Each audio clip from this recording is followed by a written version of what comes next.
The border between Texas and Mexico is created by the Rio Grande River. 28 bridges link the two countries. This is the busiest international crossing in the world. We all have one common mission: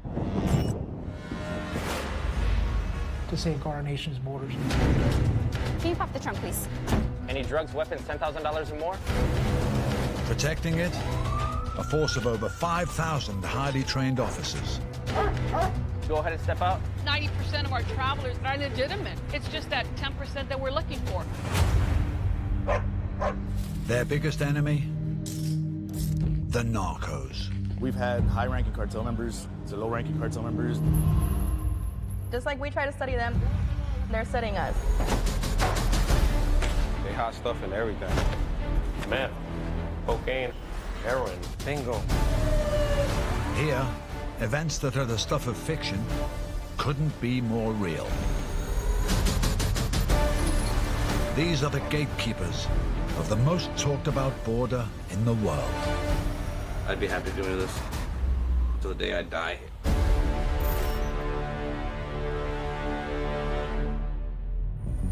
Wait, 18 Roger.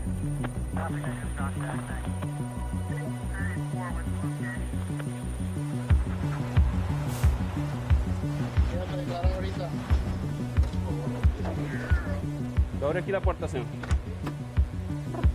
Come on, buddy. The force protecting the border is not just made up of men and women. The dogs that join their ranks as officers are just as important.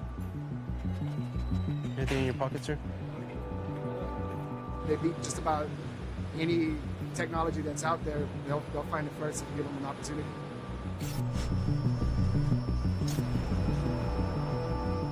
Let's go, buddy. Let's go. Come on. Right now, I'm looking for any indication that the dog will give me to trace the order of narcotics. Working with a dog, you can't beat it. There's nothing better than that. I mean, who else gets to get paid to work and play with dogs? It's the best job I've ever had.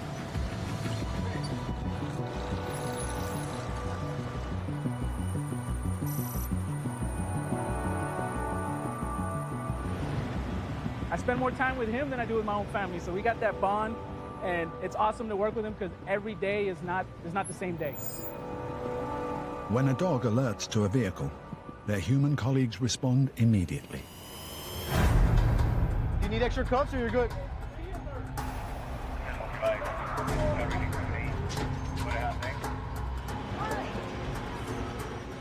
Just for a second, don't. What did you do? Just put your arms behind your back.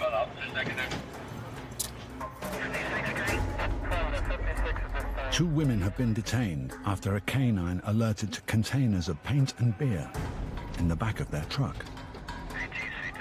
The primary officer referred the vehicle in so they can check the paint cans. The paint cans, since they're closed, they weren't able to check it in primary. So they referred it in for secondary for an inspection. As soon as the vehicle came in, one of the CEOs with his canine came to the vehicle, and the dog was all over it.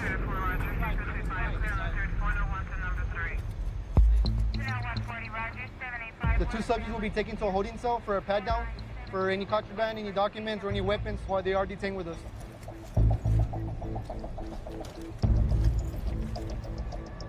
All the three jugs of paint are going to be taken to an X-ray so we can check them to see if there's any inconsistencies in the paint. On the next bridge over, C44, 1 at C44, you clear? C44, Roger, thank Tenga los documentos listos para poder verificar su ciudadanía.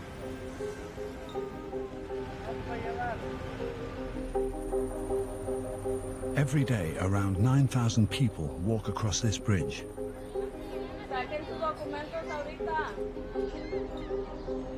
Most of them are daily commuters, coming to America for work, school, or shopping. but others are from across the world and have come here to plead their case for asylum.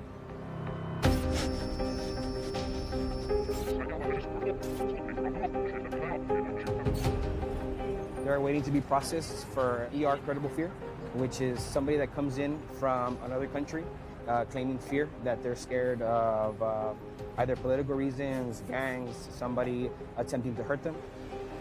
Credible fear is a concept unique to American asylum law, which prevents a person from being deported until their case is fully processed. So we're basically doing a triage. We pick families, children first. ¿Quién viene solo? ¿Quién viene solo? ¿Cuántos años tienes? 17. ¿De dónde vienes? Santo Domingo. Okay. ¿Y qué está pasando allá? Mucho delincuencia, muchos problemas, no tengo familia. Okay. ¿Y por qué vienes hoy? ¿Por qué vengo? Ajá. Vengo por mi mejor vida. We need to process him. Since he is a minor, he can be here by himself. ¿No llevas maleta contigo ahora? No? Ok, está bueno, más pásale conmigo. Ok, pásale para acá. ¿Estás bien de salud? Pero nada, no tienes cortadas o no estás bien. Okay. ¿Cómo llegaste aquí? So, viniste en avión desde Santo Domingo a Guatemala, ¿a dónde? Guatemala, Ajá. de Guatemala vine Un tráiler.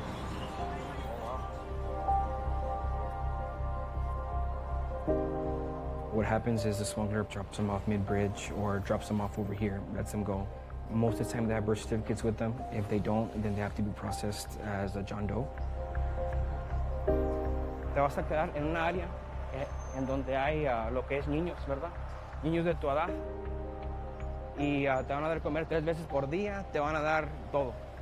So, tú no te preocupes, tú vas a estar bien, ¿ok?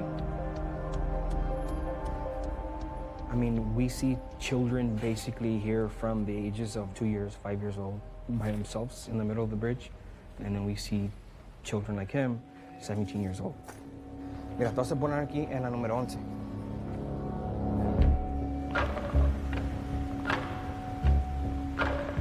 People smuggling is a $6 billion industry in Mexico and Central America. Desperate parents will put their children and what little money they have in the hands of criminal organizations. This 17-year-old has been trafficked 2,000 miles from the Dominican Republic. This is UAC, brother. We're gonna process him. Y no llevas nada contigo ahora, ¿verdad? Nomás llevas lo que es tu dinero y es todo, ¿verdad? Ok. Yeah. UAC, pásale por... Ok, vamos a pasar por aquí, ok? UAC is a commonly used term on this bridge, standing for Unaccompanied Alien Child. This 17-year-old has a passport showing his age.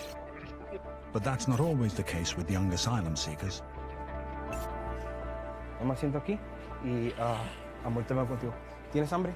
¿Quieres algo? Sí? Ok. Déjame traer algo. Obviously, if it's a 5-year-old, we can't interview him. He doesn't know any better, right? But with him, we could interview him. He can, speak about his experience as far as what happened to him. Aquí está la comida. Nomás me avisas si necesitas algo, ¿ok? The first thing, obviously, is to ask if they're okay, if they've been sexually assaulted. After that, they're hungry. Most of them are really hungry. So what we do is we come in here, we give them a juice and some cookies just for right now. And then we do have food coming in. So then we'll give them the food and then we start the process. So we kind of that location. Miles.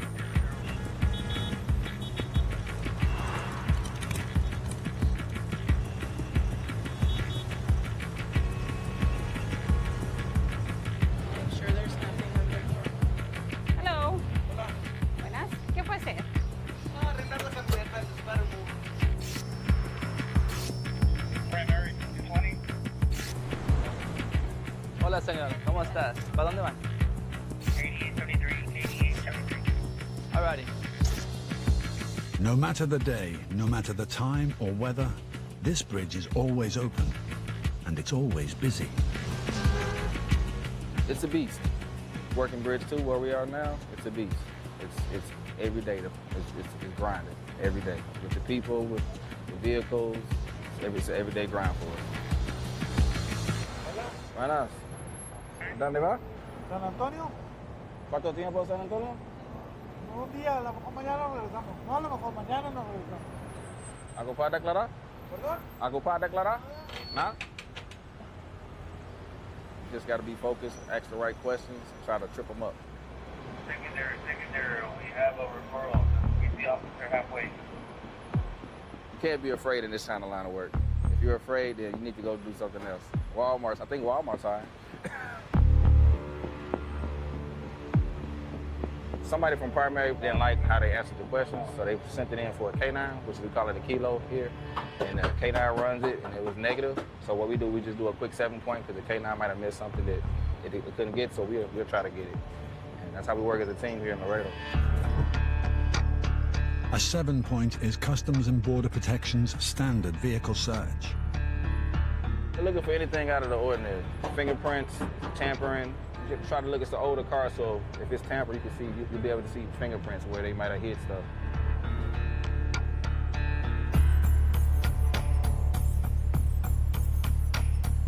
It's not a requirement to know a lot about cars in order to work these bridges, but it does help when looking for concealed narcotics.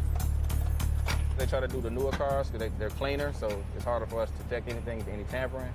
But if we have to, we'll rip the car apart and put it back as it was.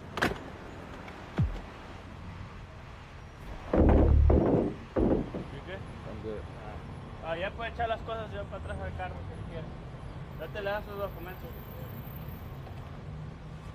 Just writing down the driver's information so I can give it to my guy inside and he can log it in that we did the inspection and that we found nothing and let him go.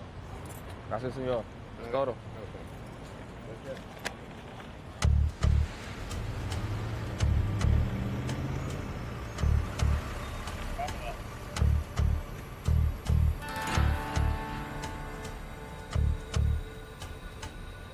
What is it? 7 point. 7 point.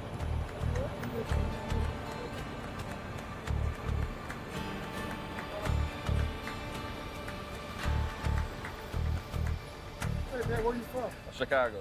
Hey man, you know I used to drive up there. I used to when I was driving the Teamsters Union, we used to stay over there on Pulaski. And I used to go to North Lake a lot of times on the Dan Ryan. Okay, so you use a Pulaski. Yeah, Pulaski. Well, before you were born, man. Well, the Dan Ryan and Pulaski still there, to tell you that. I had a guy pull a gun on me over there one time. He said, hey man, he says, I was looking for North Lake. He said, you need to get your honky ass out of here. Going to bust some cap in your ass. I said, oh, man. You're on the south side. You need to get stay from over there. Hey, this is my work truck. I do air conditioning, so you know, I ain't gonna take a chance on it. Right. You know what I told the guy one time? I said, you don't have to worry about bringing drugs back, man. It's all over here on this side already. They made it out of Colorado and other places, you know what I'm saying? Right.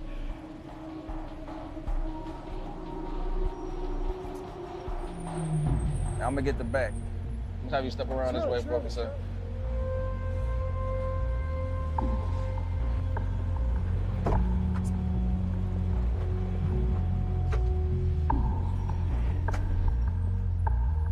We talk to him and try to put him at ease a little bit. For some people, they'll talk to you to try to distract you as well. So.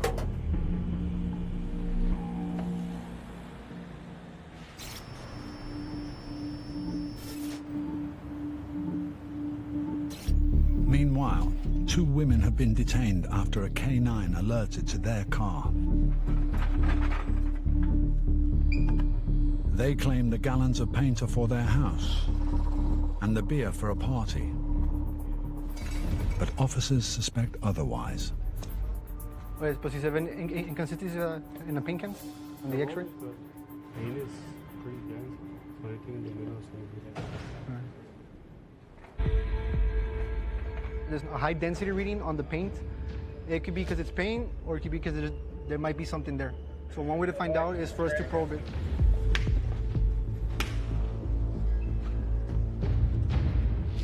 Careful, careful, careful, careful. So right now I'm gonna probe this one. Make sure it goes all the way down. See, there's nothing there, no bundles, no anything like that in there.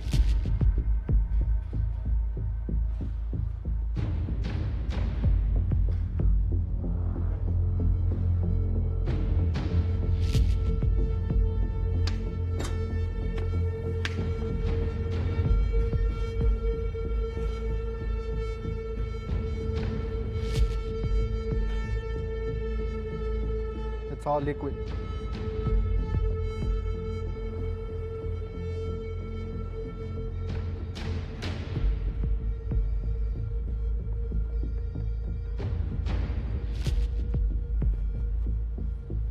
There's nothing in there. It could possibly be mixed with something to make it look like that. That way when we open it, we see it all looks like paint. They can use different chemicals to extract whatever is inside this right here. So our next step would be just test a little bit of the substance, make sure it's not a narcotic mixed with the paint. Sophisticated testing equipment has been engineered for scenarios exactly like this. It basically uses light spectrum to analyze the chemical composition of the sample. This is already preloaded with I don't know how many different types of not only narcotics, but also industrial compositions. I wonder why it's already coagulating.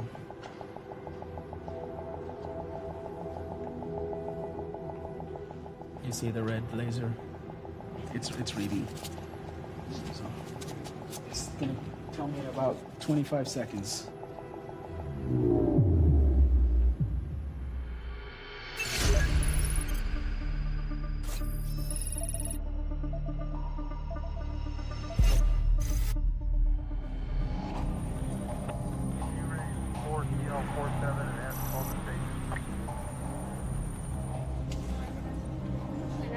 ¿Hacia dónde va el día de hoy? A mi casa. Pase buen día.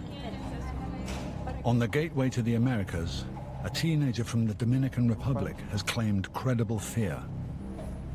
He was smuggled over 2,000 miles and dropped off on the bridge, where he will be processed for asylum. Okay. He's 17 years old. He's coming in from the Dominican Republic. He was out on the streets by himself. On the streets, he got scared, and whatever he had, he gave it as collateral to the smuggler, so they can basically bring him in. He flew in to Guatemala. After Guatemala, he came into Mexico, and he was on an 18-wheeler all the way over here. He's thirsty, he's hungry. It's just a sad situation. In the Dominican Republic, 30% of the entire population live below the poverty line. Vamos a comenzar el proceso, ¿ok? ¿Quién te trajo? ¿Viniste solo? Una señora y me dejó botado por ahí. ¿Por dónde te dejó? ¿Por dónde te dejó? Por aquí, por... Yo no sé cómo se llama eso. ¿Y nomás digo que te vinieras para acá o qué? Me trajeron en un trailer directo. Y después, aquí me trajeron un señor. ¿Y lo que te dijo el señor? Un favor me hizo él. Me dijo, camina hacia allá. Ah. ¿Tienes familia aquí en Estados Unidos? Sí. ¿Quién? Tía. ¿Es tu tía? ¿De parte de quién? Mi mamá. ¿Y tus papás? ¿Dónde están? ¿Tus papás en dónde están? Mi papá se murió, yo pequeño. Mi mamá no sé de ella. No, ok. ¿Y con quién vivías allá en la República Dominicana? ¿Tu abuelita? Ok. ¿Qué es la razón de tu entrada a Estados Unidos? Mi abuela le pasó un problema. Se abandonó. Estoy pasando hambre. Estoy solo en mi país. Sí. ¿Por cuánto estabas solo allá? Tenía un año solo. ¿Solo? ¿Y tienes miedo de regresar a tu país? Sí. ¿Por qué? ¿Por qué? No puedo estar solo. No, pues no. No me siento solo bien. Okay. Tengo miedo.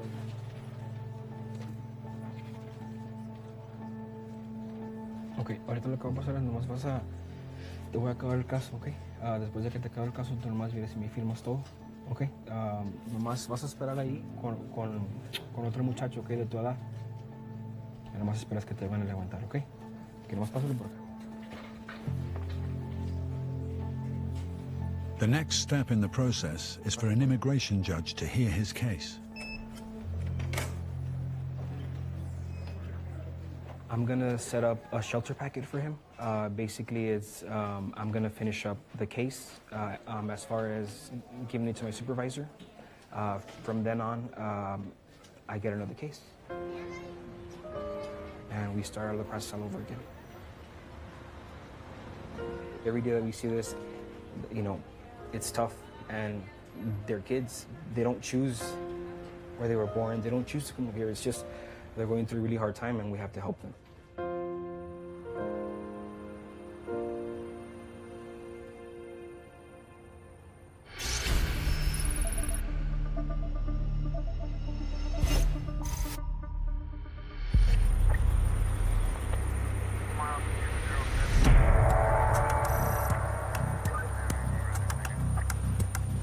Traffic is backing up on Laredo's busiest bridge, and a shift change is fast approaching. Hey, this is my work truck. I do air conditioning, so I ain't gonna take a chance on it. Right. I told the guy one time, I said, you don't have to put that thing in drugs back, man. It's all over here on this side already. They made it out of Colorado and everything, you know what I'm saying? Right. This officer is trying to figure out if a chatty traveler is just being friendly, or if he's trying to divert attention. So some people, they'll talk to you to try to distract you as well. So. A lot of guys from the U.S., they tend to live over there because it's a little bit cheaper. So what they'll do is they'll just commute every day. Hey, the back is good.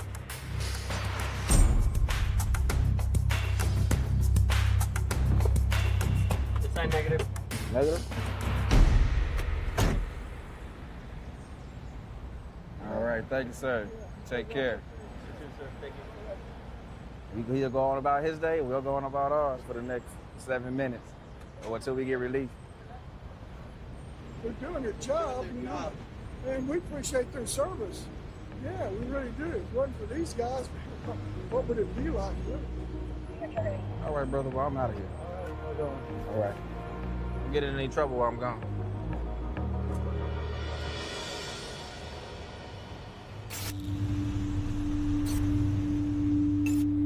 Back inside, 2 women are still waiting, while officers inspect the paint and beer found in their truck.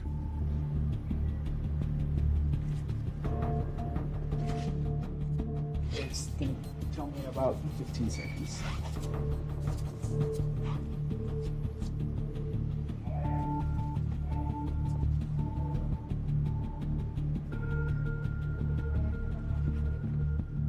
We have methamphetamine and paint. 81% methamphetamine, 12% paint.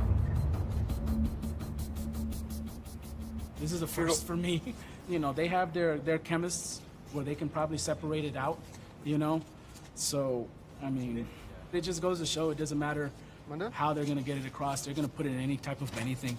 You know, I mean, we've seen them in beer bottles, we've seen them beer cans, food cans. I mean, if people knew how these narcotics came across, they probably wouldn't ingest them because we've seen them in some very disgusting, nasty places.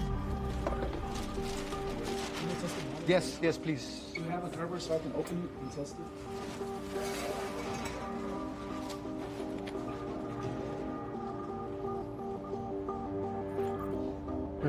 No tiene nada de gas. The dog also alerted to these beer bottles. Since it's a carbonated drink, I would shake it, make sure it foams up at the top. It doesn't foam up, which means there's no gas inside. Then I'll put my flashlight to it. Beer is not supposed to look like that. That right there for us is an anomaly. We get the second one, same thing. This is all with the same traveler.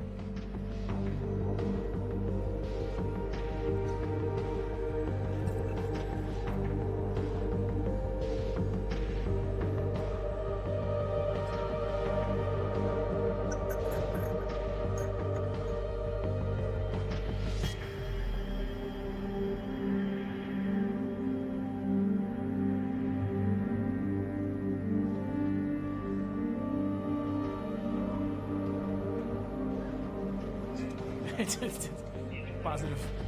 Methamphetamine as well. Hey, Moreno, positive. The beer as well. It's positive. You see it's crystallizing right here already. It'll crystallize when it's exposed to air. Let's get everything and test it in the seizure room. And Cantu wants every bottle tested.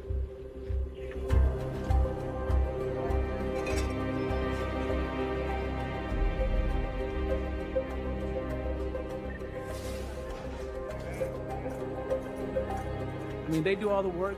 He gets all the glory, not me. I'm just here just to read the alert when he says, wait a minute, something's here, Daddy. We need to check this, you know. Good boy. When they smell something, unlike us, our noses, we smell, and we smell a hamburger, and we just smell the hamburger, or we just want to eat. With dogs, when they smell it, they break it down. Their nose is like 10,000 times stronger than ours. So they smell the bread, the meat, the cheese, the tomatoes, the mayonnaise, the mustard. They smell everything within a fraction of a second. Good job. Good job. They don't know that they're finding narcotics. They're actually looking for their reward, their toy. Good boy. I love my guy, man. That's my boy.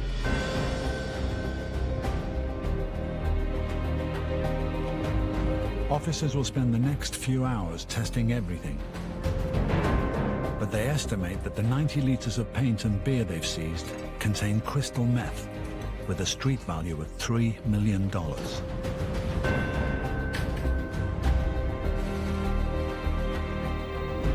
The case will be passed on to Homeland Security Investigations, who will interview the women further. What is it? You want to go get another one? Go. Where is it? 7825, code 6, 105 North Avenue, 52.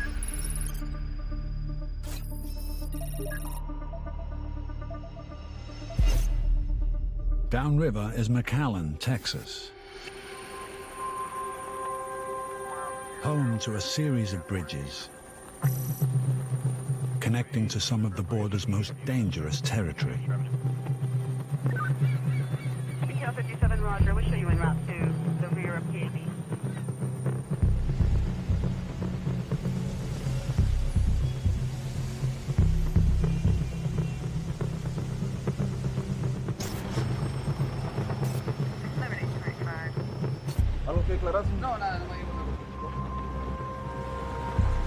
Today, officers are spot-checking vehicles on the bridge, ensuring nothing suspect makes it past the checkpoint.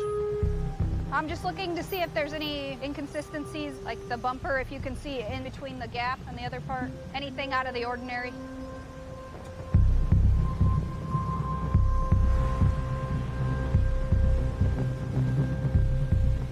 This one's a good one because the plates are plates that we don't usually see. Yucatan. Buenas. ¿Dónde vive? ¿En el carro es suyo? Está bien. Si tiene bolsa o dinero adentro del coche, lo va a bajar también, ¿ok? Well, they're very creative, the way they bring in stuff. I mean, to this day, I still get surprised with things, you know. You think they're bringing in like a milk carton, and it really has something else in there. Or like the bottom of the shoes, they'll put stuff in there as well. And I'm like, what? I didn't even think about that myself. Keeps you on your toes. Will you send the next one? Yeah. It's Yucatan plates, rental car.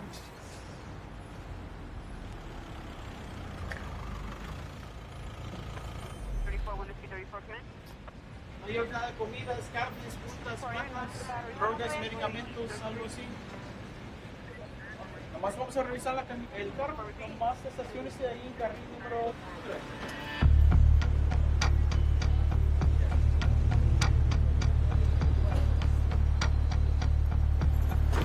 There's areas that, you know, we can't check or see, and the dog will really help us out. Espera en la mesa, acá. Move, move, move. Come on, let's go. Good girl. In.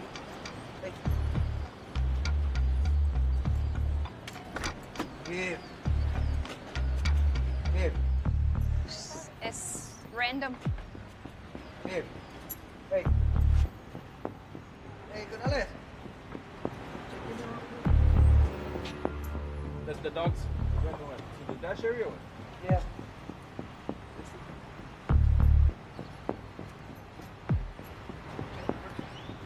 It's the money's just everywhere in it. Like, all loose. Can you give you a reason why she...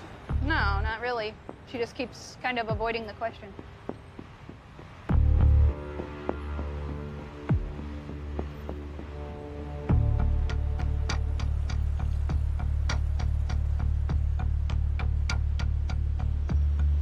Just went up there like, you know, stuck her nose all the way up there. But she didn't stick with it, so... What do you think, Canales? Hey, if you're good, I'm good. You're good with it then? Yeah, it's good. This woman will be allowed to travel further into America. But officers' search for narcotics doesn't end here. On the next bridge over, it's been discovered that a driver has an outstanding warrant for smuggling drugs. What we know about this subject is that earlier today he came in with a warrant for narcotics related. Ponte aquí, te voy a quitar la gorra. He was handcuffed and brought in, and then we decided to run the vehicle.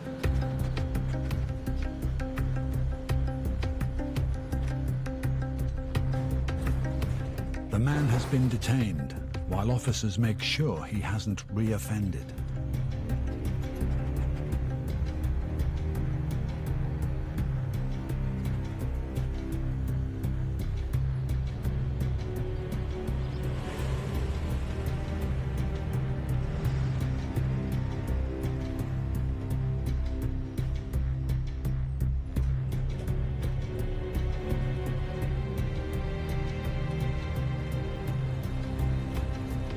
After we x-rayed it, we noticed that there was anomalies in the rocker panels.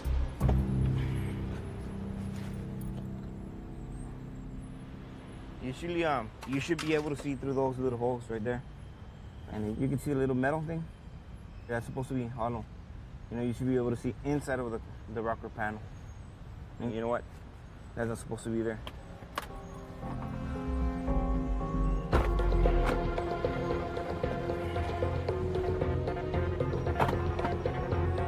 You can see it here. There's a trap door underneath the carpet from the rocker panel.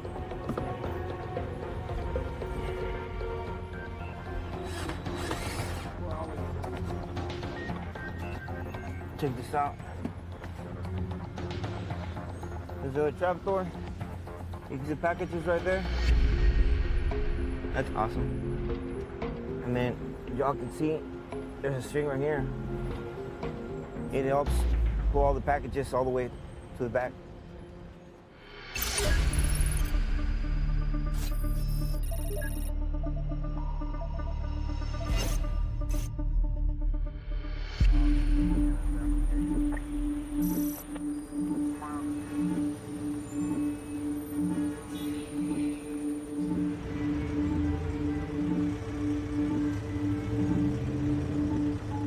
¿Me baja esa caja, por favor?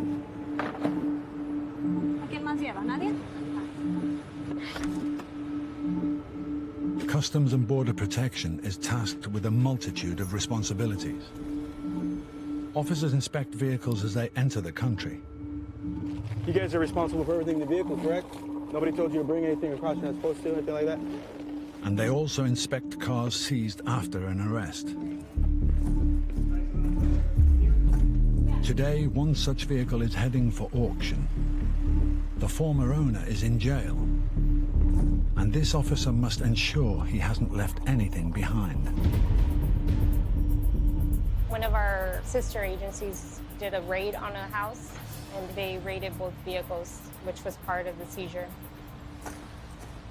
Right now, I'm going to do a full inspection on the vehicle before it actually gets fully seized by the agency, just to make sure they don't have any drugs, weapon, or ammunition, currency concealed within the vehicle. So they need to make sure nothing's left in there before they get it out. With time and experience, you start to learn that certain vehicles have certain compartments, so you already know exactly what you're going to be looking for. On the engine area, I'm seeing that there hasn't been any move, any tampering on it. There's no fingerprinting on the engine. See, like in this model of the vehicle, there's a big compartment under the seat, and you just lift this part of it, and you can see how deep that compartment is. Everything that runs through here on this area, it's mainly, I would say, any firearms that would be kind of concealed in there, or any form of currency, since you can see there's a good amount of space where you can easily just fit in a firearm in there. The former owner is in jail for trafficking narcotics, a member of a well-known criminal organization. It's rumored he never left the house without a loaded gun.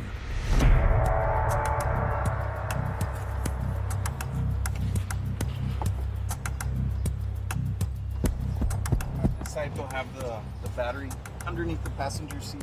It's just a natural noise. Look at the battery, make sure it's hasn't been removed.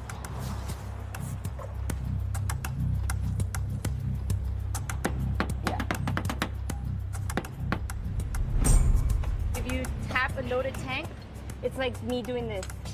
See how solid it sounds and heavy? That's the sound you're mainly going to be looking for. So if you just have the gas inside the tank, you can hear the hollowness of it. Especially you can tell when they have an empty tank. Like, hey, you need some gas.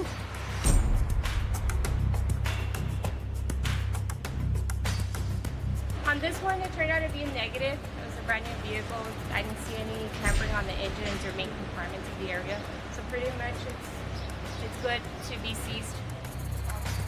Once everything's cleared and all, if they don't claim them back, they get auctioned. This car is now free to go to auction, where it will find its next owner.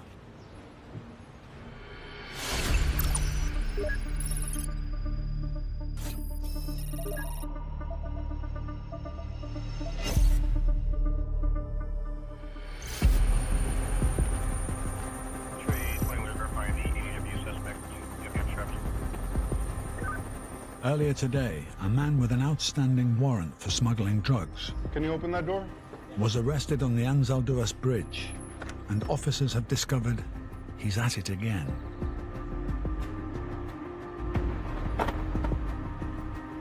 We saw some anomalies on the rocker panels, which is from here all the way to the end of the vehicle. And we found a trapdoor underneath the carpet. Check this out. And there's a trapdoor. You can see the packages right there. And then a little white string, the one we're gonna use to pull them out. Make sure you got the corners. Just pull it. See how easy that was?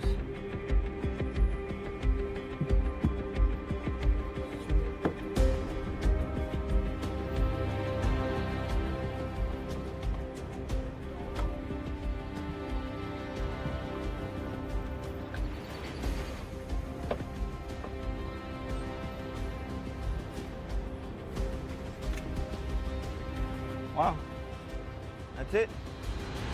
My packages.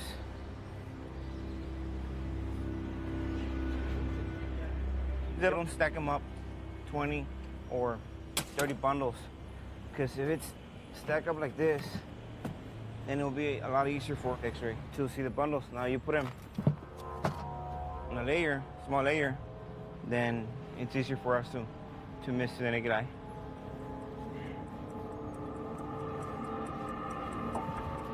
There's more bundles on this side. The string right here. They don't have to tamper with anything else, but just the rear part of the rocker.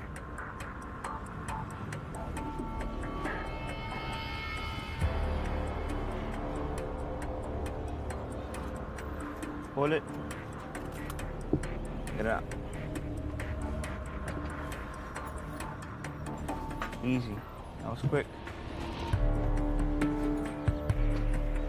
The driver of this car claims he was coming to America to buy pet food and fill his car up with gas. For the cartels, their driver's cover story is crucial.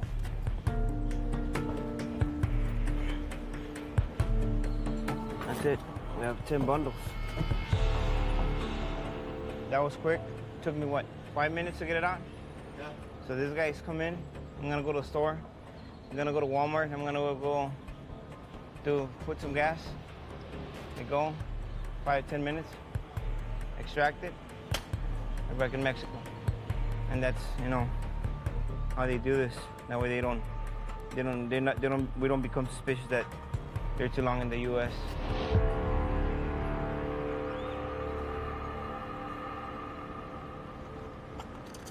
Since we believe this is cocaine, it should turn a blue color. We'll pop the first vial.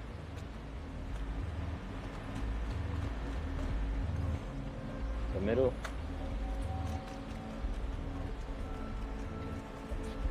And the last one. And where the cocaine was, it's blue, which means it tested positive for cocaine. We get hundreds and hundreds of vehicles a day, and to actually pinpoint and choose the correct one is really, really hard. So when we actually are successful in finding a loaded vehicle, then it's an accomplishment as a team. It's a total of 12 kilograms. Awesome. Here at the border, these 10 bundles of cocaine have a street value of $1 million. But had they reached their final destination, further into America, the value would have doubled.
The border between Texas and Mexico is created by the Rio Grande River. 28 bridges link the two countries. This is the busiest international crossing in the world. We all have one common mission: to safeguard our nation's borders. Can you pop the trunk, please? Any drugs, weapons, $10,000 or more? Protecting it, a force of over 5,000 highly trained officers. Go ahead and step out. 90% of our travelers are legitimate. It's just that 10% that we're looking for.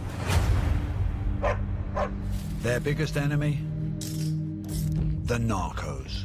We've had high-ranking cartel members to low-ranking cartel members. Just like we try to study them, they're studying us. They hot stuff and everything. Meth, cocaine, heroin, bingo. Here, events that are the stuff of fiction couldn't be more real. These are the gatekeepers of the most talked about border in the world. I'd be happy doing this till the day I die.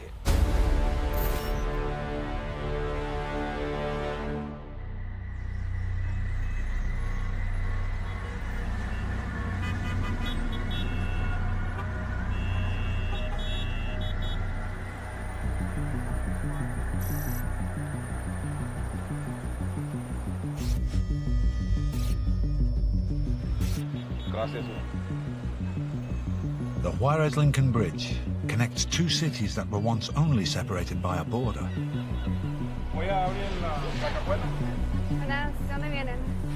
But today, Laredo and Nuevo Laredo are worlds apart.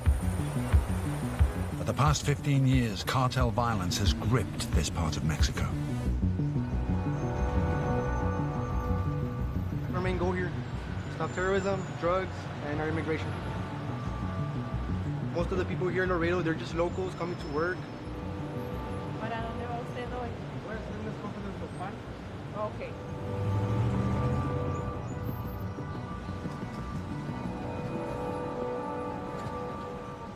Por favor, baja lo que tengas del auto, de la troca.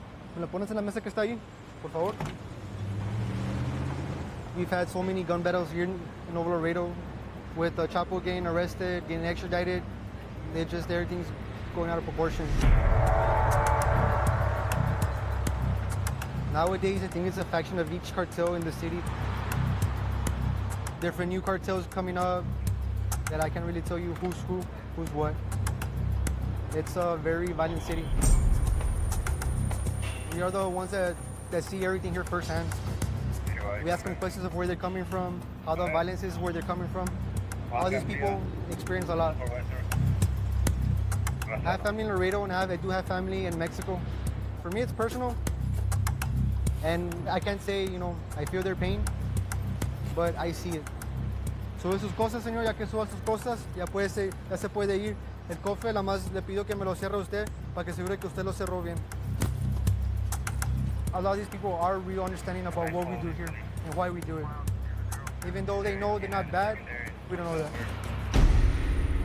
Despite the level of violence just on the other side of the river, American citizens still choose to live there. Right here. Any available canine with the scope? A little bit forward, sir, a little bit forward. All right, right there, that's fine.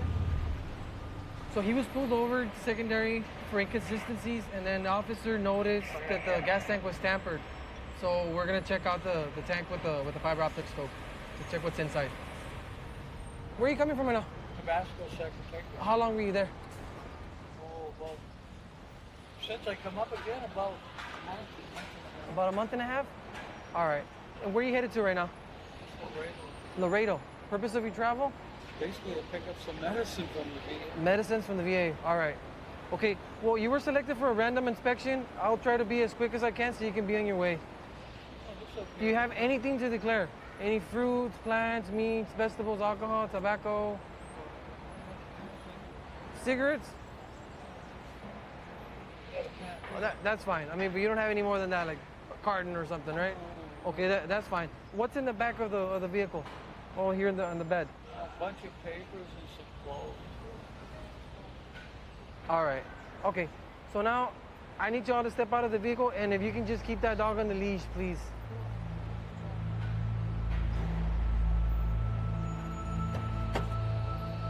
CEO Lerma, come in. It's hot. About an hour on the trail. You did about an hour in line? Yeah, just shorter than We'll try to be as quick as we can so you can be on your way. Does she speak English or Spanish? Spanish. Señora, nomás se puede poner detrás de la mesa, ¿de qué lado, oiga? So if you can just follow her on the other side of the table for me, please. down Mexico. It's stress-free. I got a garden. I can have pot down there. Nobody says nothing. The cartel runs the place. You can drive anything on the road. Hard to believe, ain't it?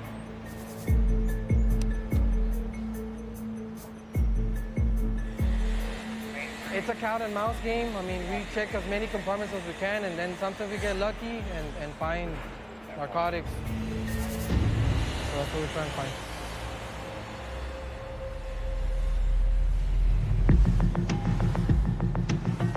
Officers on this bridge process over 9,000 vehicles every day. Buenas. When I was a little girl, I would sometimes cross into Mexico and see CBP officers and just admire them. I thought it was like the coolest thing ever to be law enforcement. It's just something I've always wanted to do. I feel like it's a great way to protect America. Buenas. ¿De dónde vienen hoy? So many kilograms of drugs are out of the bad people's hands. It just feels great knowing that you're the reason why this kid won't be having an overdose. There's safer communities.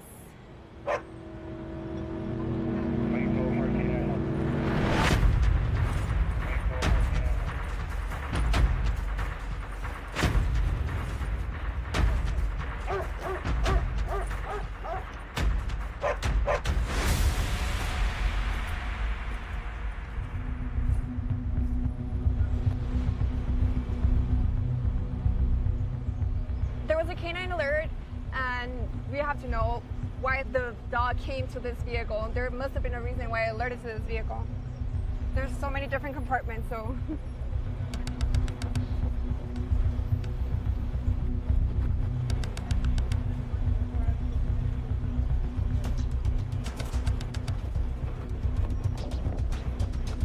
It's here. I got it. You found it? It appears to be marijuana. Is there more?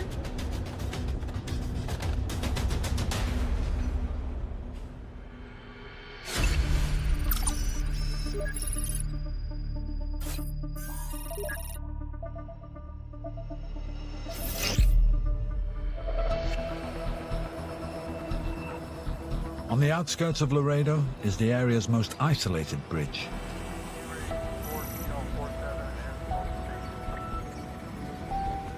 Due to its remoteness, it is also the quietest. Good morning, sir. Morning. This morning, officers have sent a vehicle with a suspicious crossing history for inspection. The officer saw a couple of discrepancies in the vehicle.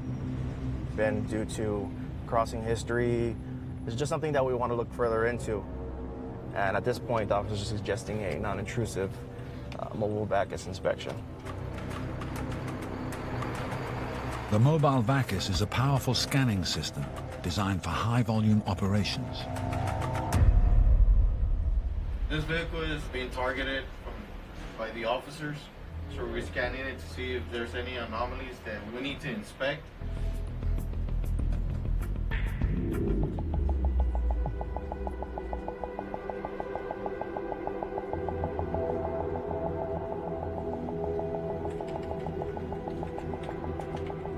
This machine uses gamma-ray technology, and the images are so detailed they are classified by the Department of Homeland Security. So as you can see, this vehicle, here's the trunk, here's the tires, everything looks good. This is the gas tank.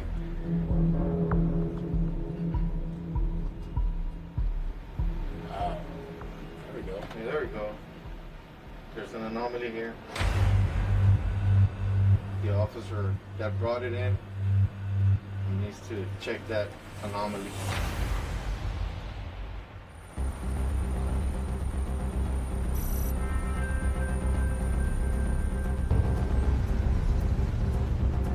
On the Juarez-Lincoln Bridge, officers are responding to a canine alert. They've discovered a small bag hidden inside the dash of a car. It appears to be marijuana. The driver has been detained. Is there more?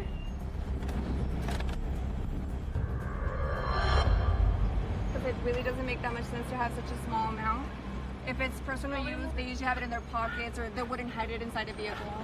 So that's just odd. Is it possible that there's something else in there? Very much so.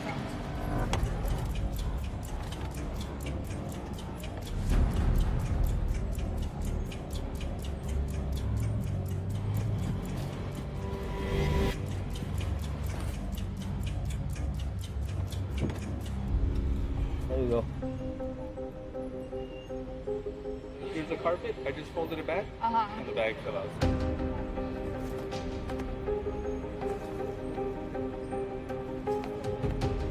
what appears right now is undeclared cash. It appears to be more than what is allowed to cross without actually declaring it.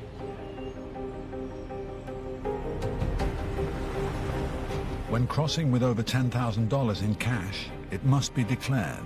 If not, officers can seize it. I'm trying to remove these because this is a really good spot to put stuff. It's big, it goes all over the 2 doors, so you can put a lot of stuff in here. But it's empty, it makes no sense. There isn't any more packages or whatever they could have. Right now it's money and what appears a small amount of weed.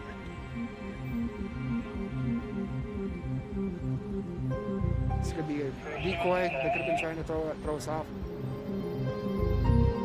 The narcos often plant something small in a vehicle to divert the canine's attention away from a fully loaded one in another lane. We didn't find what we initially thought we would find, and my personal opinion, I thought it was going to be loaded, so I think it's a decoy.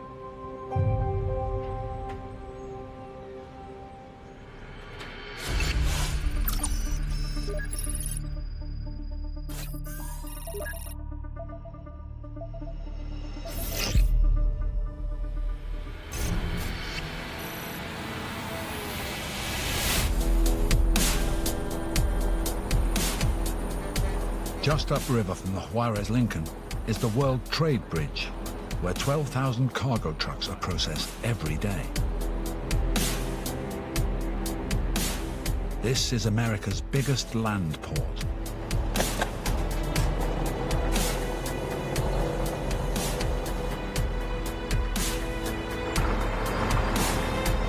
From auto parts to vegetables, this bridge pumps life into the U.S. economy. A team of specialist officers have the momentous task of inspecting 2% of every shipment of produce.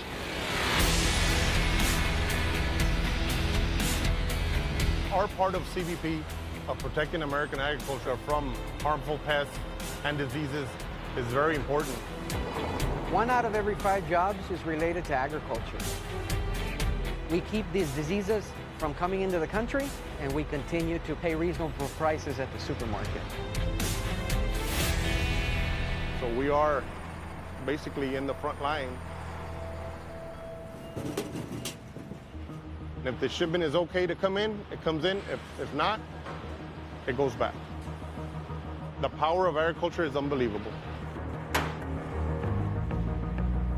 We're looking for any live insect. Normally, this would be a really nice place for a larva to hide.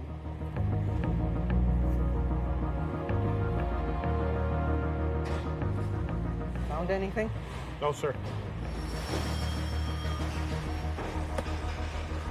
Every broccoli commodity, your lettuce, celery, every single shipment needs to be inspected.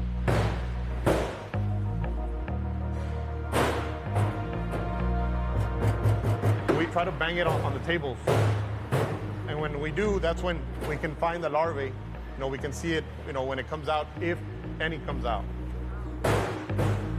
This product is pretty clean. The search for foreign pests is meticulous. Even just the larva of one insect could have a devastating effect on U.S. agriculture. We've had officers that have found pests, insects, that have never been found before in the United States. It feels very satisfying. Very satisfying. Anything that's fresh will always be high risk.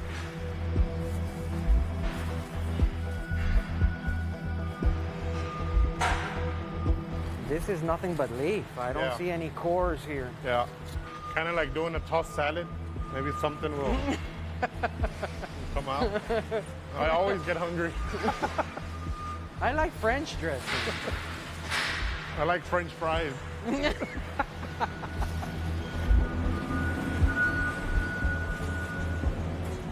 It's been inspected. It's getting ready to be released. We didn't find anything, so they'll stamp it, and it'll be down the road.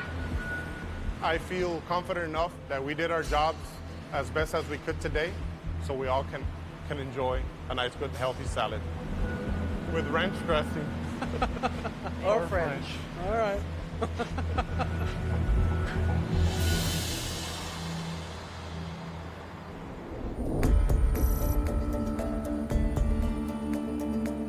A few miles away, the Colombia Solidarity is having an eventful day. Morning, sir. Morning. Earlier this morning, a vehicle with a suspicious crossing history was sent for an X-ray, Yeah, there we go. where something suspicious was spotted in the gas tank. Dave seemed to have spotted what appears to be some sort of foreign objects concealed within the gas tank. The driver is a 55-year-old businessman from Monterrey, Mexico. He's been detained while officers investigate further. So we're gonna go ahead and put this thing on the lift and see what we can find.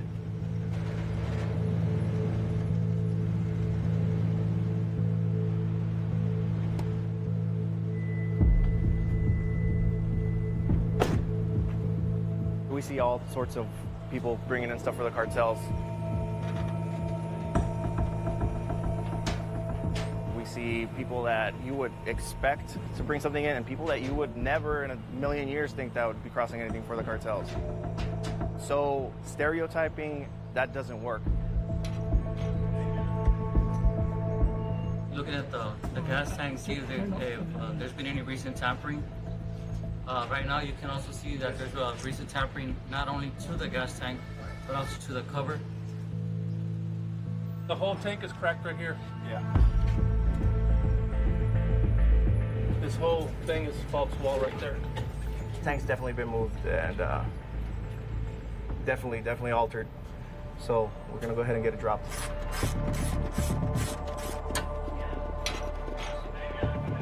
A mechanic has been called in to drop the gas tank. The newer the car, the harder it is to access.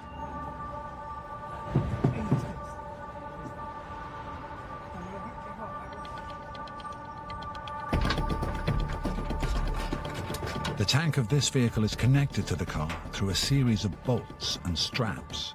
But to get to it, they must first remove a protective heat shield.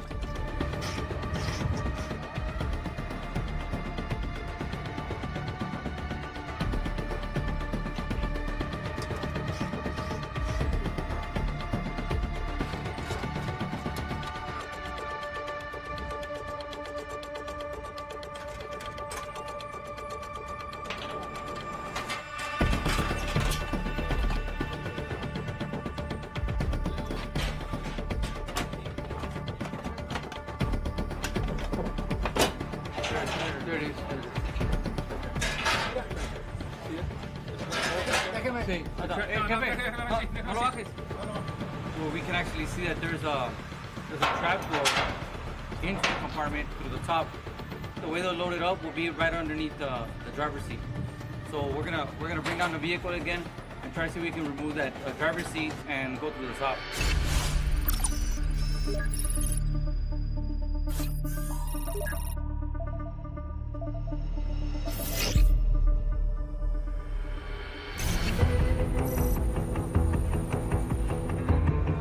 No bridge on the border is immune to the cartel's smuggling, and this particular one has a record of massive seizures.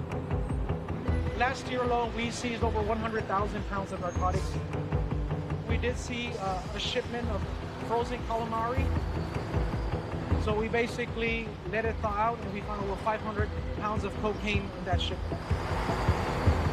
Layers of enforcement are in place to ensure all the cargo is scrutinized.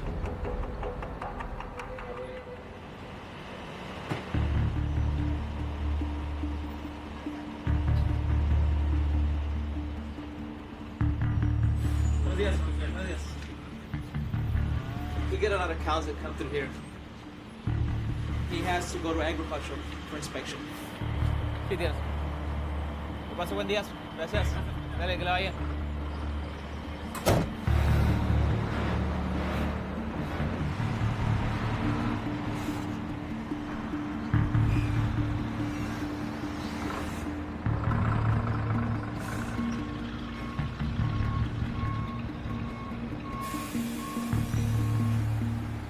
Mexican cows that are being imported.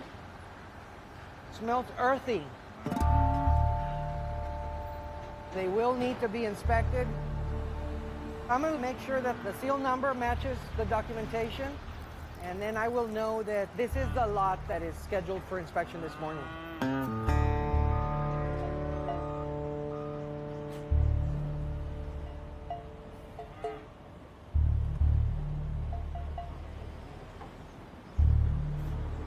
Okay, this seal is supposed to be on the trailer here.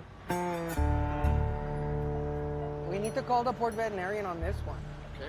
Like, I'm not gonna let it in if the seal has been busted.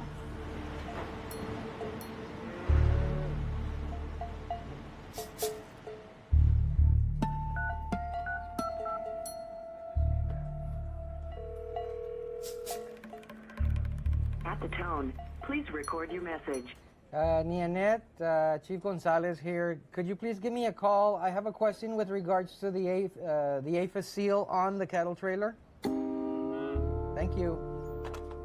All right, hopefully she'll call us and we'll figure out what's going on. Normally these cattle trucks are supposed to have a seal, a USDA seal, and we have it, but it's broken. So we want to confirm that, that the shipment has not been compromised. We'll stop traffic so that the cattle can go to the X-ray unit. Looking for anomalies, looking for drugs in the vehicle itself. I don't know if the X-ray will actually show anything inside the cow's body, but we definitely want to make sure that the trailer itself is not hauling drugs.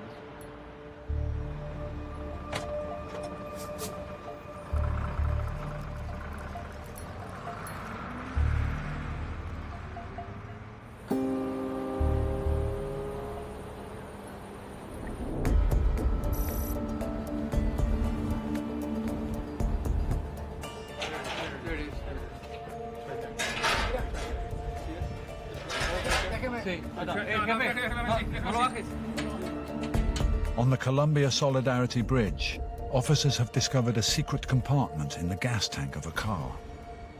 So we're gonna bring down the vehicle again and try to see if we can remove that driver's seat and go through the top.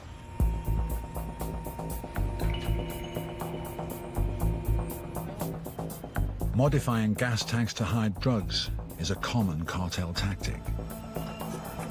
It can be different ways. They can actually remove the gas tank and go through the top to where a sending unit's at, or they can actually remove the seat and build a trap door leading to the gas tank. So that'll be easier for them to load and unload the narcotics. Well, we're gonna be taking off the driver's seat so we can see, we can have easier access through the gas tank to the top.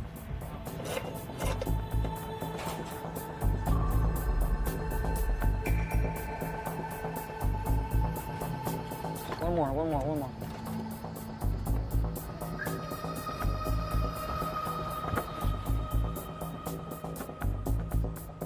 You see this right here? You can see we have a trap door that leads to the gas tank, right underneath the air duct from the AC.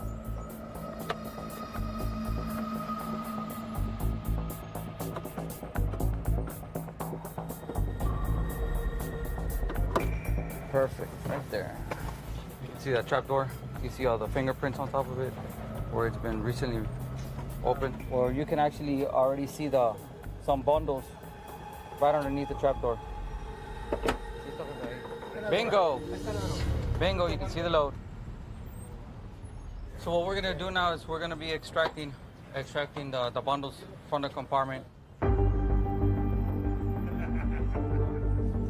Doesn't smell like gasoline, does it? Yeah, it looks like water. The gas tank was divided into half, where they were able to have minimum gas to get through Laredo and make it to the next gas station.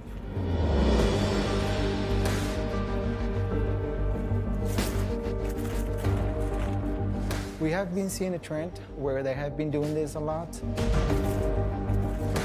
They evolved, they coming with new trends, and as we learn how the manufacturers are doing new compartments, we do get trained.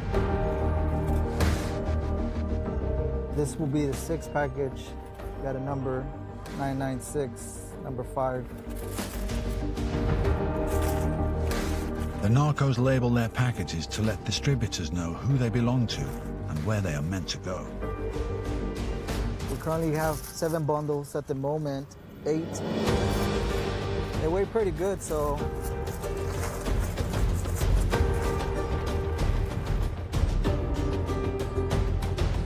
It looks like we have a total of 14 bundles, and we're gonna take it inside to do a field test on them. I want to say it's meth. It does feel a little bit lighter. We did see some white substance. Could be meth or cocaine. But in my experience, I want to say it's meth.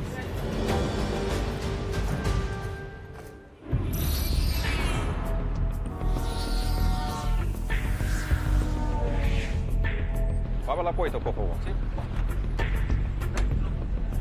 ¿Llevas algo para declarar? Nada, nada.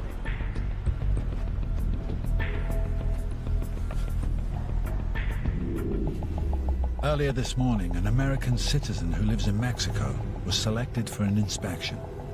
A little bit forward, sir, a little bit forward. All right, right there, that's fine. I could have pot down there, nobody says nothing. The cartel runs the place. Hard to believe, ain't it? Officers must now look inside his gas tank. He was pulled over secondary for inconsistencies, and then the officer noticed that the gas tank was tampered. This is the fiber optic scope, and this is where we're gonna put inside the gas chamber so we can see if there's anything in there.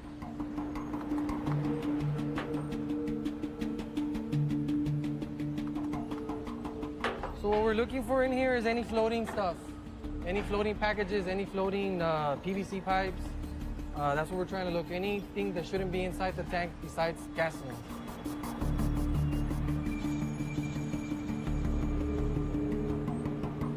Coming inbound, most common right now, narcotics. Going outbound is usually money, ammo, or handguns.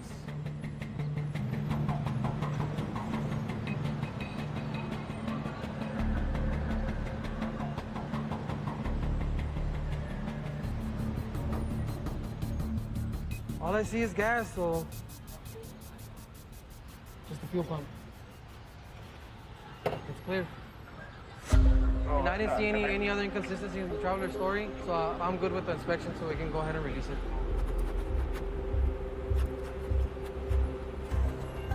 Sir, thank you very much. Here are your keys. This is a hell of an opportunity, sir. I want to take your hand. Thank you, sir. Have a great day. There was something in there, they'd have cuffs on me now. I mean, it's a job. They'll arrest me for loitering if I don't get out of here.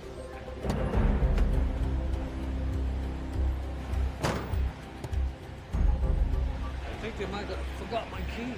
No, wrong pocket.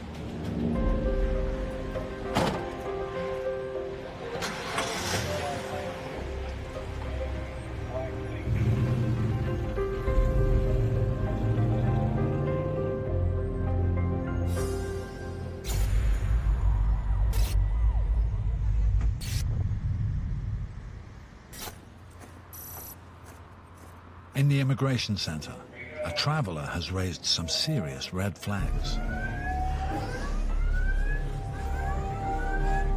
¿Dónde viene usted? ¿Dónde viene usted? Al mismo lugar de Juárez, Jalisco. ¿Dónde? De Juárez, Jalisco. Ahí vivió, nació todo ahí, sí. Toda su vida.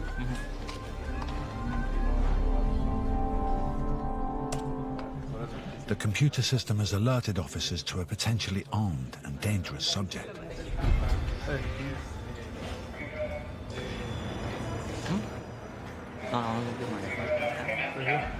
To avoid tipping off the traveler to what's happening, officers communicate in code.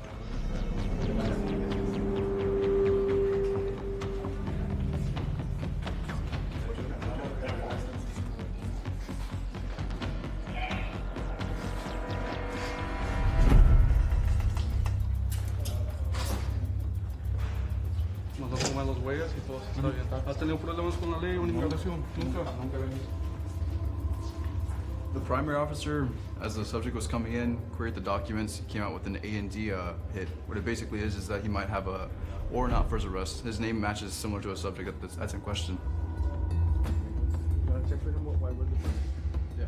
I want to verify that document and picture with the information that comes on our system here. There's a potential that he could be an armed and dangerous subject.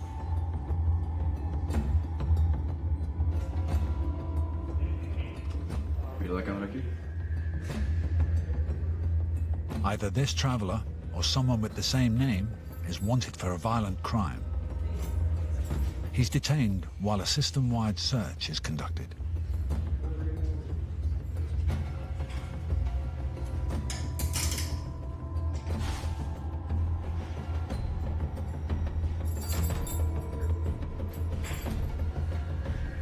They brought him in. You don't take the precaution. We ran a sprint, so we're waiting to see if it is a definite match to the subject in question.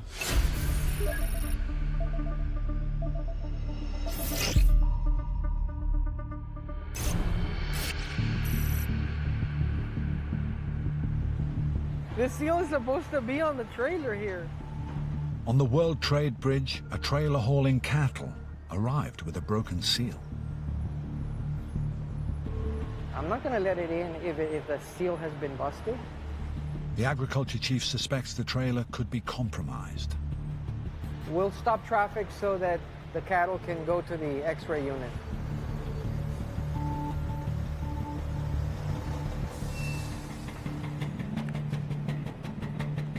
We're looking for contraband, anything that looks abnormal. It doesn't look like the cattle that are supposed to be in there. If you can see, the X-ray shoots right through the truck, but it doesn't shoot it right through the cattle. Long time ago, we found people in there with the cattle.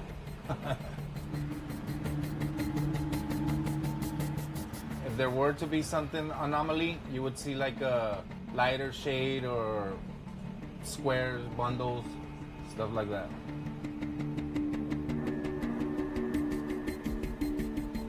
I heard of a place that they put fake cows in there and they were loaded with cocaine.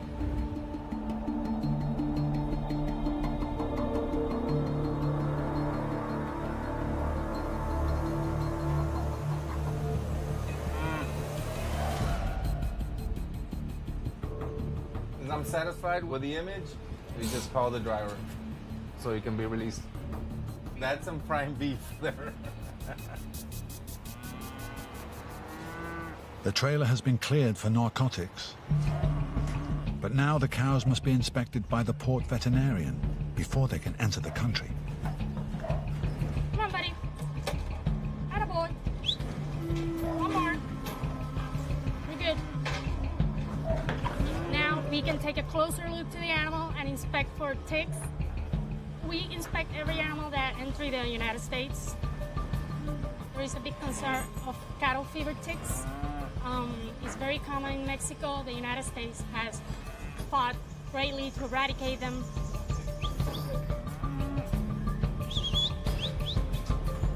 If I find a tick in one of these animals, the entire lot goes back to Mexico. Cattle ticks carry a fatal disease that will kill 90% of the cows they infect. Should even one enter America, it would have a catastrophic impact on the ranching industry.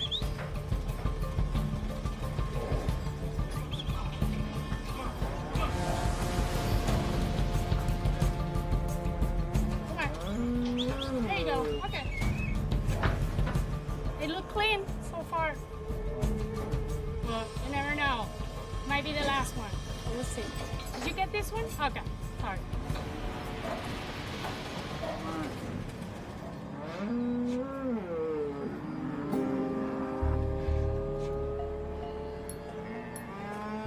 These animals have met entry requirements, found no ticks, they're healthy, so they're welcome in the United States.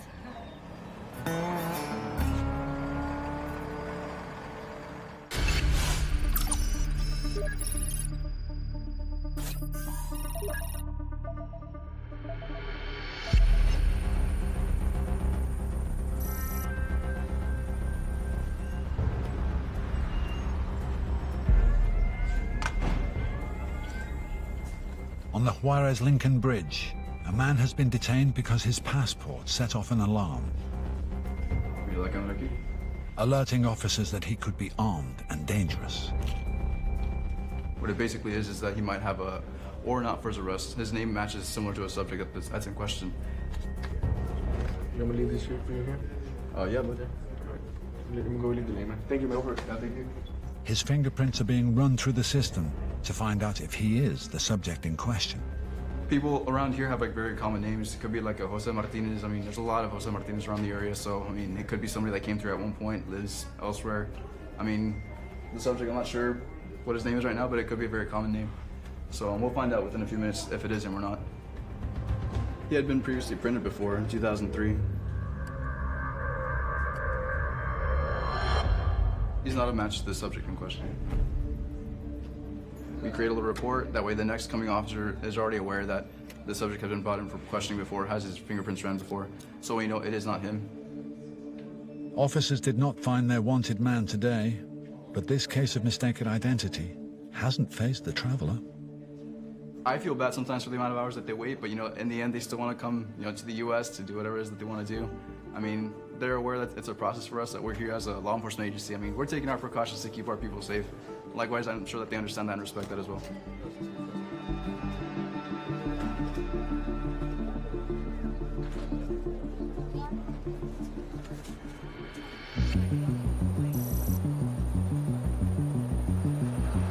Earlier today, officers sent a vehicle for further inspection because of its suspicious crossing history. The officer saw a couple of discrepancies in the vehicle. It had been due to crossing history. It's just something that we want to look further into. An X-ray revealed something hidden in the gas tank. The officer that brought it in needs to check that anomaly. The driver, a 55-year-old businessman from Monterrey, Mexico, has been detained. You see this right here? You can see we have a trap door that leads to the gas tank, right underneath the air duct from the AC. Bingo! Bingo, you can see the load. A total of 15 bundles of white powder were discovered inside a secret compartment. It does feel a little bit lighter. We did see some white substance. Could be meth or cocaine. Officers seized 20 times more meth today than they did a decade ago. It's fast becoming the cartel's export of choice. So, what is it? I think it's meth. We're gonna need the meth and the cocaine. We'll find out what we have in our hands in a few minutes. As you see, there's some white substance in the bundle. It weighs 2.4 pounds. It looks like it's crystal meth.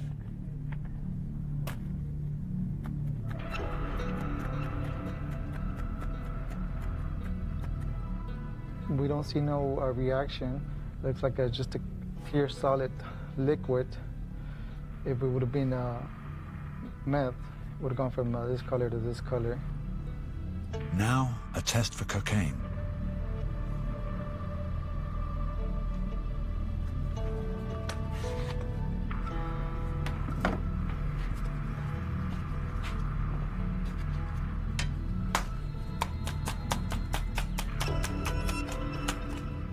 And it looks like it's cocaine.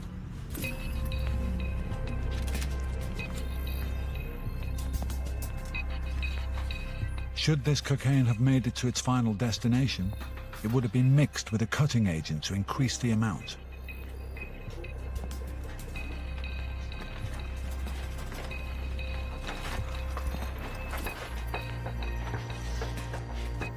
We have a total of 15 bundles, total weight of 16.1 kilos. This would have eventually netted the cartels close to $3 million.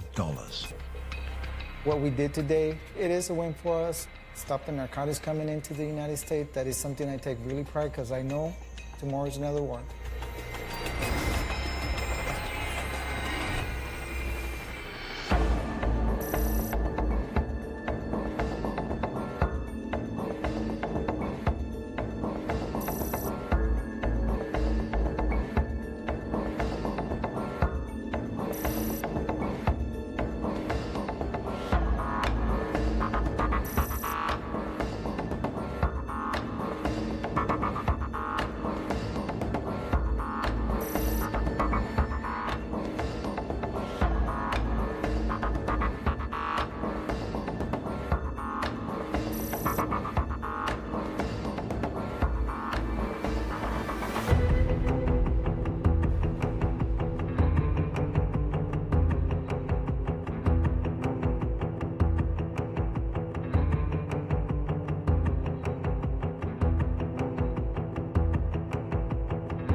The border between Texas and Mexico is created by the Rio Grande River. 28 bridges link the two countries. This is the busiest international crossing in the world. We all have one common mission: to safeguard our nation's borders. Can you pop the trunk, please? Any drugs, weapons, $10,000 or more? Protecting it, a force of over 5,000 highly trained officers. Go ahead and step out. 90% of our travelers are legitimate. It's just that 10% that we're looking for. Their biggest enemy? The narcos. We've had high-ranking cartel members to low-ranking cartel members. Just like we try to study them, they're studying us. They hot stuff and everything. Meth, cocaine, heroin, bingo.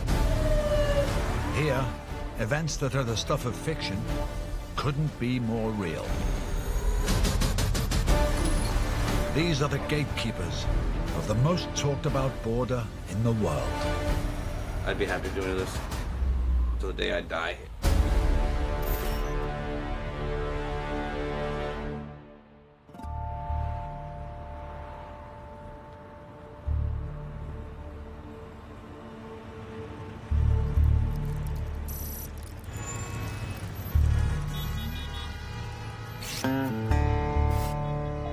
You guys headed to today? Every person that crosses the border has their own unique story. Medicina, tobacco, alcohol, nada. Where they're coming from, what they're bringing with them, why they're traveling to America. For Customs and Border Protection, this story is everything. We're not doing 100% this, he's all shaky and nervous. Okay. ¿Cuántas veces cruza? Pues como ahorita que me dieron, me dan 7 días de trabajo 21/7. Officer at primary noticed some inconsistencies in his story. You talk to the guy tell you anything? The oil field in Laredo, coming back home. Oh, so we send them into secondary for a canine inspection. A canine's sense of smell is 10,000 times more powerful than a human's. It is widely suspected that the cartels have canines of their own and use them to test how well their drugs are hidden. There was no confirmation from canine, so take it to the Z portal? Yeah. In this cat and mouse game, officers have many tools. This X-ray machine is one of them, and will pick up anything the canine might have missed. The back area, so we're our main focus as far as anomalies are concerned. Or a little bit more in depth. So it's gonna be a little bit more physical inspection. So go check it out.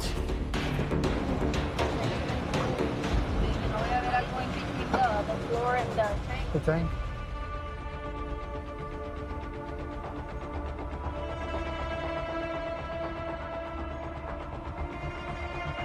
The tank, it's been removed fairly recently. Either it's had some work or there's dope in there. There's liquid meth, there's marijuana, there's cocaine. It can be a variety of narcotics that are hidden in the tank.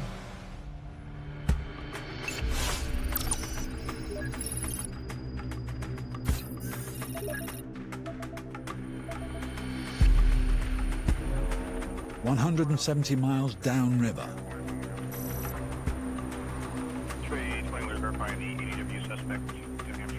Another vehicle is the subject of an officer's scrutiny.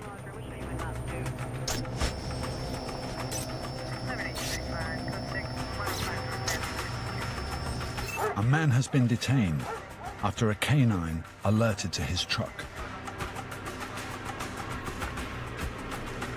Good girl. He will be held until a further inspection is completed. This is now considered a crime scene.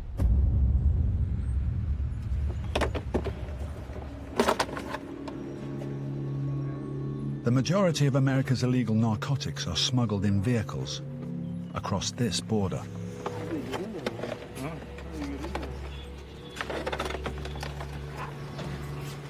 I think we're just gonna need to put it here.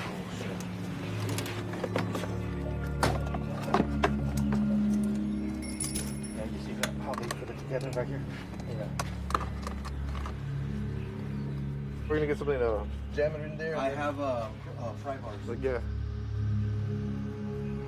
But that's the opener right there.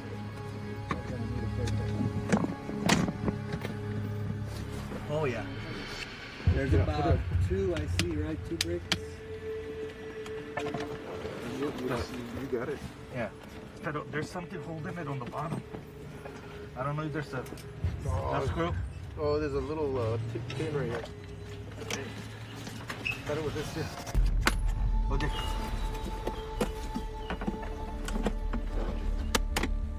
Wow, where'd you get these?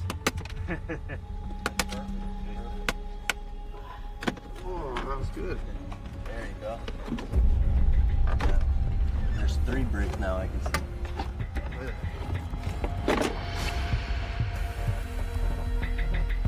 They put some grease on it. They're all greased. They got brown tape, black tape, cellophane, and then they greased them to, I guess, lube them in there.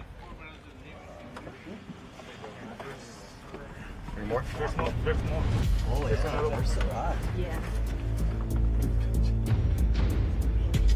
Whoa, there's a lot in there. I thought it was just those couple of packages. See them all over there? A couple of packages.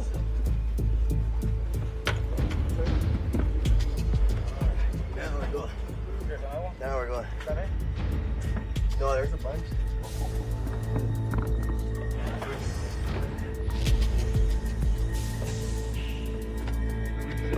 Got a weird shape one. Oh, here. These smaller ones, it could be a different narcotic, or it could be, that's the only way to fit them in there. Yeah, no.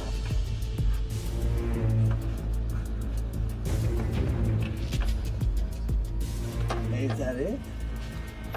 That's it. How many was that?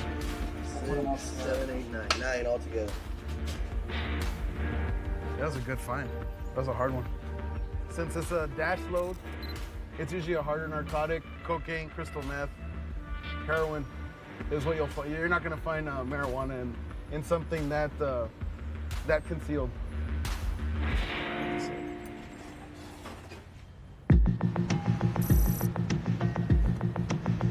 Back in Laredo, officers on the Juarez-Lincoln Bridge are convinced there is something hidden inside this traveler's gas tank. The tank, it's been removed fairly recently. Either it's had some work or there's dope in there. So right now we're gonna get the scope and we're gonna go ahead and scope the tank. Bringing drugs across this border is the cartel's full-time job. Gas tanks are a favorite, a natural compartment that can hold many kilos of narcotics. I'm not sure, it's either the bottom of the tank or 2 bundles on top of each other. It's kind of hard to tell. So what we're gonna do is we're gonna check the gas tank area to see, make sure that there isn't a non-factory compartment. So we're gonna place it on one of the new areas that we have where we can actually climb down and see it from the bottom, get a full picture of the gas tank.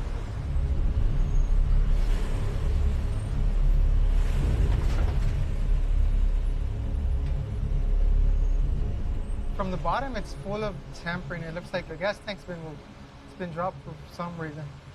So now we're gonna have the officer remove the hose that goes to the tank itself, and we're gonna scope it directly in the tank.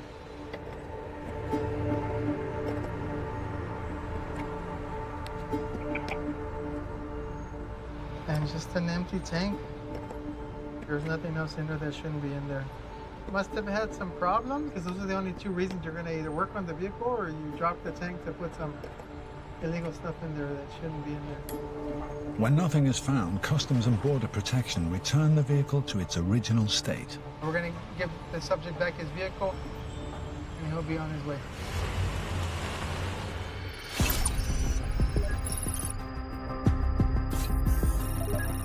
200 miles downriver is one of the border's oldest bridges. Built in 1909, it's seen its fair share of smuggling over the years. Decades ago, it's rumored that even Al Capone would cross with bootleg liquor during Prohibition.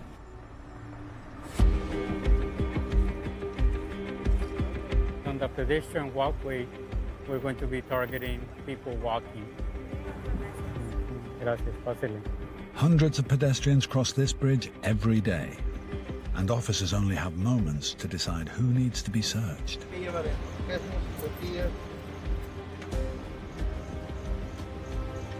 Momento. Okay. Pásale. ¿Puedes esperar? ¿Llevas algo contigo? No. A ver, voltea. ¿Estás seguro? ¿Nada? Ok. Entonces, con tus manos en la pared, no te muevas. Back up, back up. He's loaded.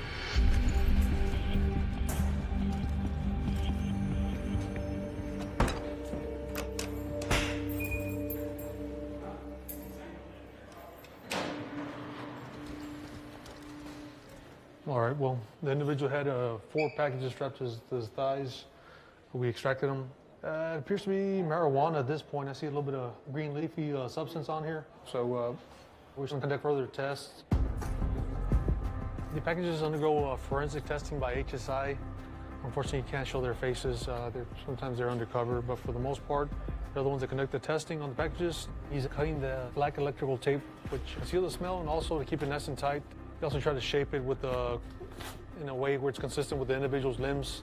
These packages were strapped to the individual's thighs, so they try to create some type of hump to make it harder to detect.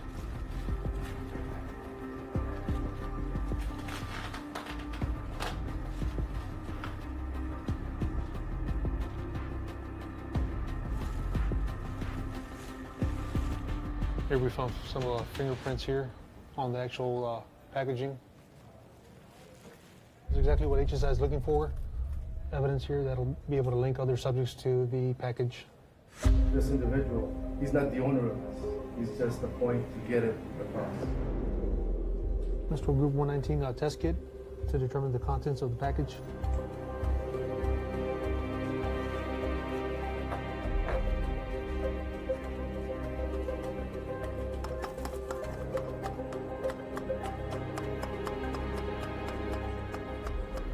Thus indicating a positive result for marijuana. All the proceeds from the drugs and stuff go back to the cartel. Further fuels their violence over there in Mexico, you know, buying weapons and ammunition. It needs to be funded somehow. This is just one piece of the big puzzle. Today we got the courier, and tomorrow I might get the actual supplier of these narcotics. The packaging will be sent off for further testing, hopefully matching these fingerprints to a known cartel member. 3 William 172, no warrant or warrant. On the Anzalduas Bridge, officers have discovered packages hidden behind a dashboard. Whoa, there's a lot in there. I thought it was just those couple of packages. Now they need to find out what's inside.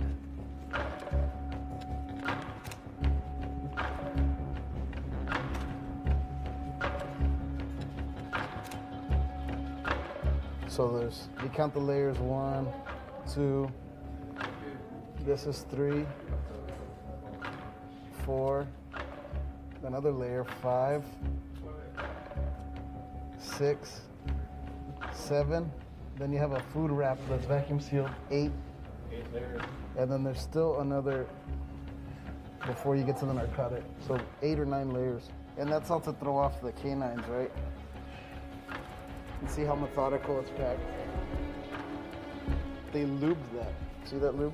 Mm-hmm. Oh, yeah. It's that carbon paper. It's a porous material so that the oil from your finger will seep through and they'll get absorbed, so there will be no print. Let me take a look at these.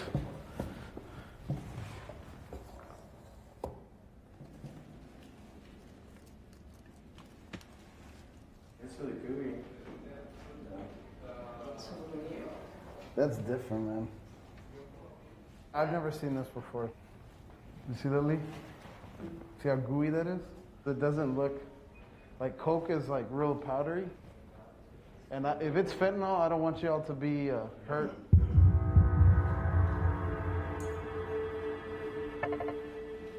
Fentanyl, it's like a synthetic heroin. It's supposed to be stronger than heroin. It's like laboratory made. Increasingly popular, this deadly drug has been seized on the bridges before. You see that liquid? And exposure to even a few grains It's gooey, man. could result in an overdose. That's how sticky it is. It's not even falling into the, looks like toothpaste.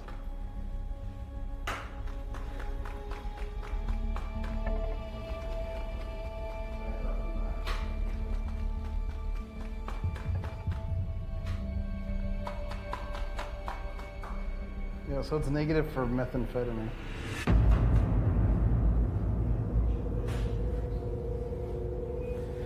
Do you notice how it's changing from powder to glass? I mean, I don't want to speculate, but we'll see right now. With meth ruled out, the white gooey powder is either cocaine or fentanyl.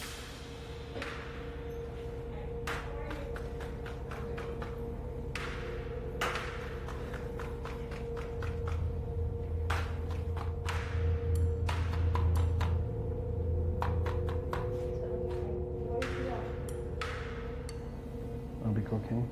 Yeah. 9 packages of cocaine, worth almost $1.5 million. To get these narcotics off the streets is exactly what we do. This is our job, you know, to protect the borders, protect anything coming in from a foreign country into the United States of America and keep our people safe.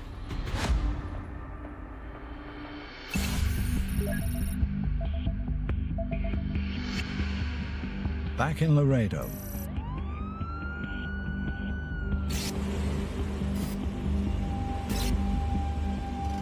Soy el vehículo. a woman traveling alone claims she was on a vacation in Mexico. But this officer suspects she's lying. This car to secondary. It was a single female. She just purchased a vehicle. She had stayed at Garza Blanca. It's a resort in Puerto Vallarta, which is an expensive resort. I asked her where she worked. She worked at American Eagle. That's fine. But it got me wondering, how could you afford to just purchase a new vehicle and stay in this very expensive hotel? Her story was just off to me. The contents of the woman's car are prepared for a canine inspection. Whether it's legitimate, baggage, or if it's like a distraction, that's our job, to check, so. Here.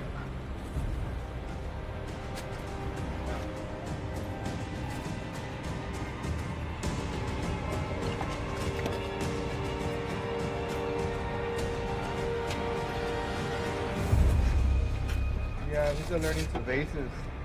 The canine alerted to the base right here, and then some items here on the table. I'm gonna probably take this and maybe a couple items to the X-ray site.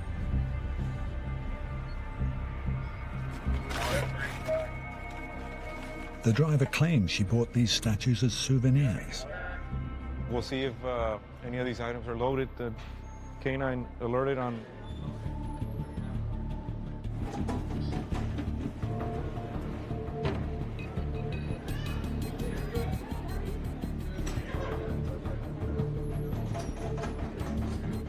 Something on the top. There's like some anomaly on the top of the head. It looks a little bit darker than the rest of the statue, so check that out.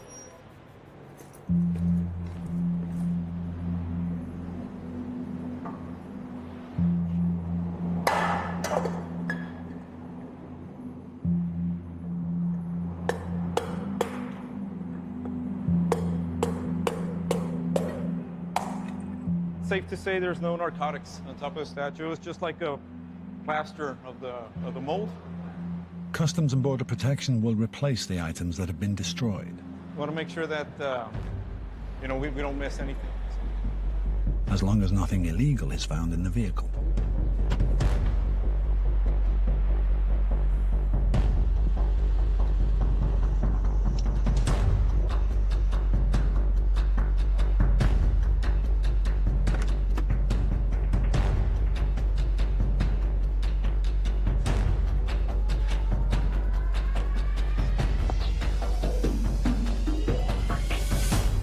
found a GPS. It appears to have a microphone. This is a sophisticated incident. Pretty sure they know already that their load is right here with us. They might have even people looking at us right now. They might be hearing our conversations. The presence of a GPS and microphone indicates this car is carrying narcotics. They do that GPS to locate their load, make sure it hasn't stopped. That makes me think it might be more than 15 keys. Now officers have to find out where the drugs are hidden. Well, it can be fentanyl, it can be meth, it can be a lot of stuff. So this case is gonna be maybe one of the top cases. Hopefully we'll get more information.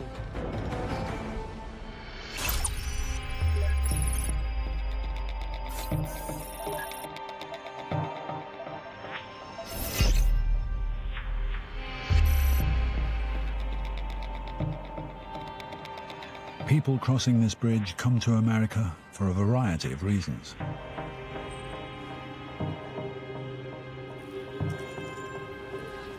Some are daily commuters, crossing for work or school, You went shopping, huh?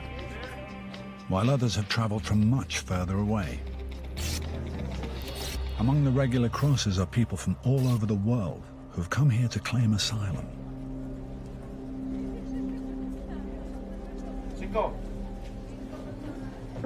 Every year, 20,000 people are granted this special protective status.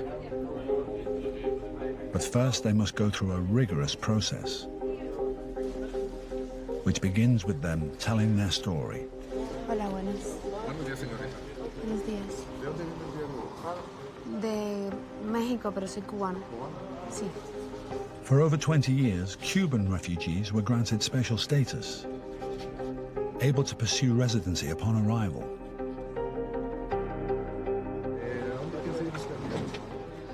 Bueno, vengo a pedir asilo político. Ok. Ahorita me va a acompañar aquí adentro y acabamos el proceso. Starting in 2017, asylum seekers from Cuba are now processed the same as any other, Gracias. as the United States seeks to normalize relations with the communist island. Hola, buenas. What do we got? Person requesting asylum. So person from Cuba. What are you here for? Para pedir asilo político, señor. Asilo político. Soy cubana. Okay. Anything to declare on your bags? No, only clothes. Only clothes. Okay. Just step up over here, please. Yes. Coming in. And we'll get started. Okay. Why are you asking for political asylum? Ya no estoy segura, Okay. ni física ni mentalmente. Bueno, una vez fui detenida. Okay. You were detained where? Sí, una vez fui detenida cuando yo vivía a solo unas pocas cuadras de la plaza. Cuando se hacen manifestaciones, me detienen dentro de mi casa. No me dejan salir. Who detained you? La policía. The police. Have you personally been physically or mentally abused the way you claim? Well, mi familia ha sido registrada por la policía dentro de la casa. No me dejan trabajar, por lo tanto no tengo sustento. Cuando hay algún tipo de, por el lugar donde vivo, sobre todo, cuando hay algún tipo de manifestación, de actividad política y demás, no me dejan salir.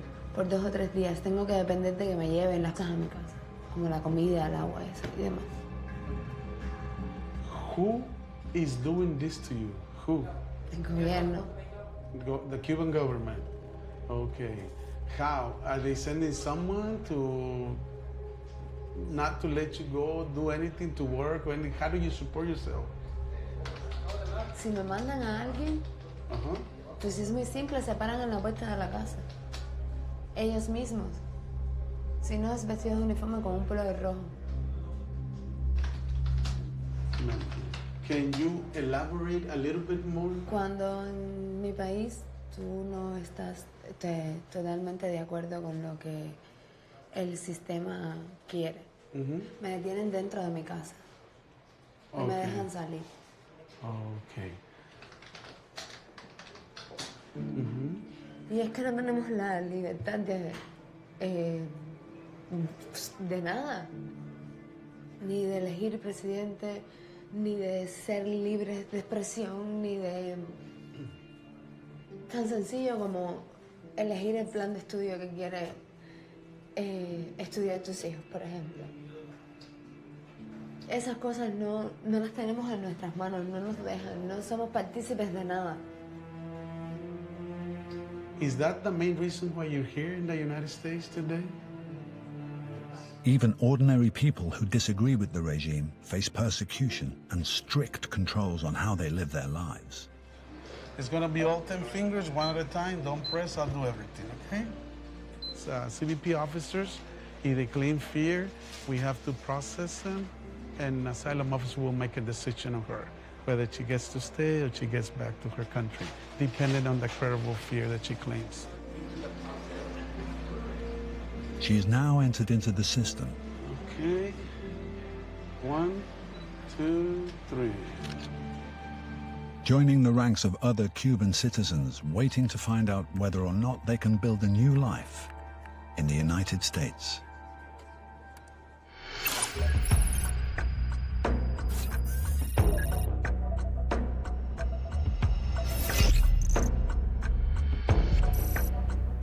Back in Laredo.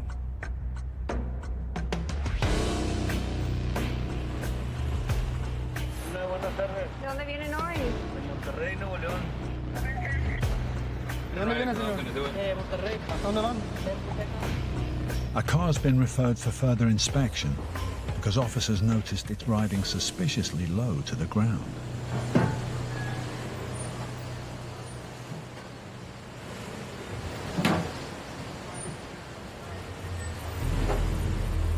We have a car coming from the north. 10-14 en route.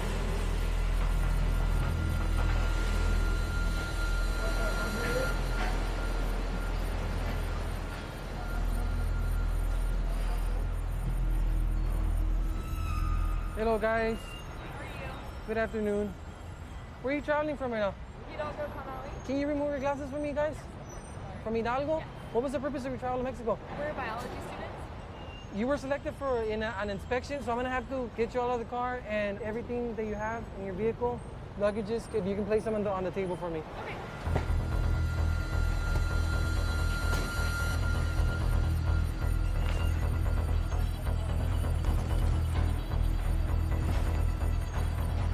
Thank you. And if you can stand for me on that side of the table, please.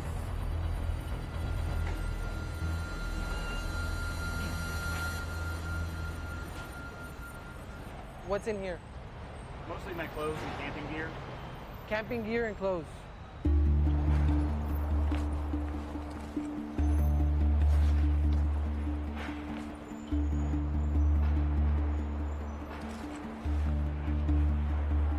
The liquors are in here, right? Correct. So right now we're checking the bottles because we find liquid amphetamines disguised in alcohol bottles. So that's what I was checking. It looks like factory.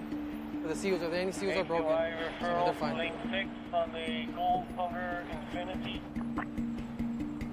Books, right? Okay. It's yours?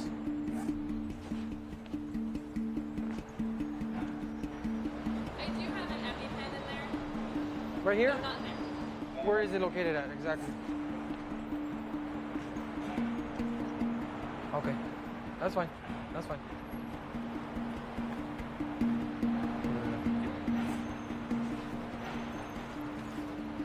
What's in here?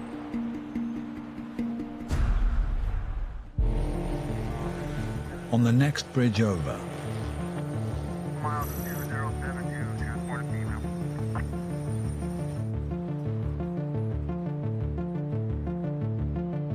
found a GPS. It appears to have a microphone. Officers think this GPS and live microphone belong to a cartel, indicating this car is carrying narcotics. It can be fentanyl, it can be meth, it can be a lot of stuff. So this case is gonna be maybe one of the top cases. Hopefully we'll get more information.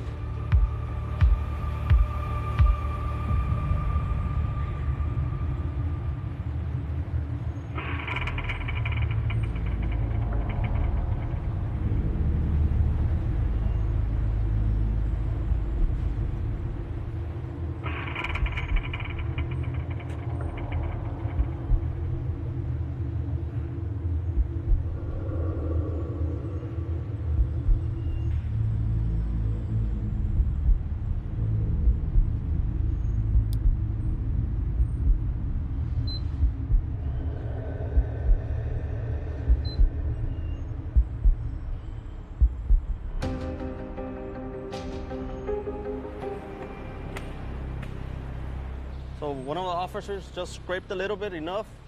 Came out to be meth. A little bit of residue leaking out already from the tank. It's very hard to detect that.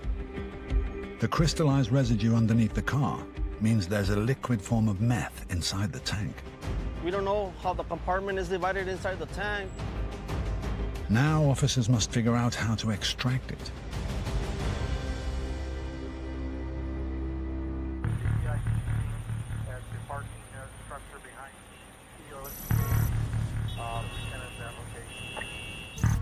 In Laredo, Texas, 3 biology students are crossing the Juarez-Lincoln Bridge after a research trip in Mexico.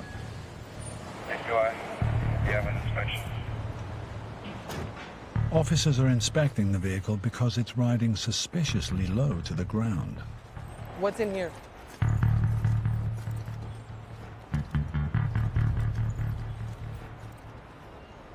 I'm noticing some rocks. How many rocks did y'all bring? Just what we had in that container. They were in Mexico and they came in with these rocks. I don't know if they're admissible. This are okay. This rock is good to go. They're admissible, so you're gonna be on your way home. Thank you. Normally we come through here like this. We always get inspected. But we didn't think we'd get inspected now. We were excited. This is the first time we didn't have live fish with us. We thought we could breeze through.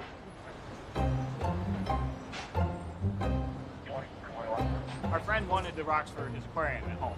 It's really hard to find good sized rocks, and we get them for free where our research station is, so why not?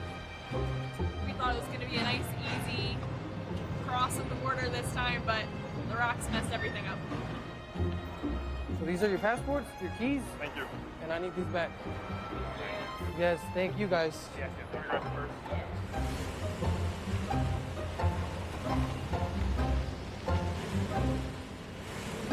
Thank you.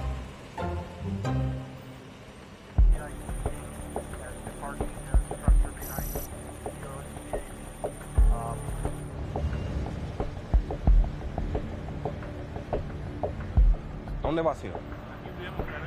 ¿De dónde vienes, Guillermo? ¿Y para dónde vas? Aquí a la Real life is not like the movies. The bad guys don't look like Danny Trejo. In real life, they can get either people who look just like, like me, or an 80-year-old man, or a lady. Every story is different. Every traveler is different. Earlier today, a woman's story turned out to be a lie. It was a single female. She just purchased a vehicle and stayed at this very expensive hotel. Her story was just off to me. I'm wondering how they recruit the people they recruit. She probably saw easy money. They probably promised her things that are not that way. She underestimated U.S. Customs. Hang out with the wrong people. They're genius people. They have people working for them. They have a lot of money. They don't give a damn if they put somebody else's life at risk.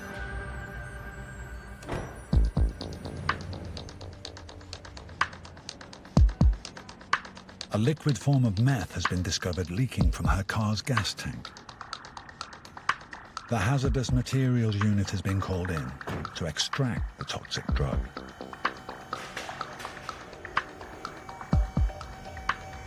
Hey, you guys all got tools?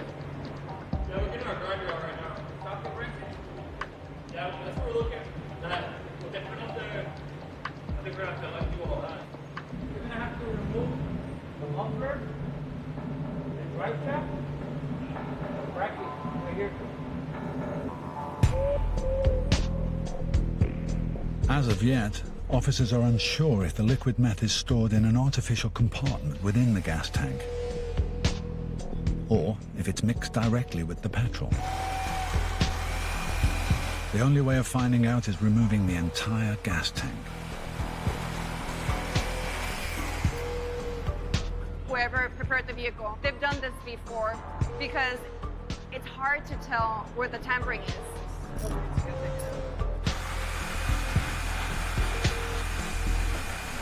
It's speculated that drug cartels employ their own engineers, who create intricate methods of concealment. How exactly the meth is stored, or the way this vehicle was prepared, remains a mystery. So for now, they're gonna have to go through the top, which is rare. They usually go through the bottom. But in cases like this, they're gonna have to go through the top and remove the seats and just try to dig in through there.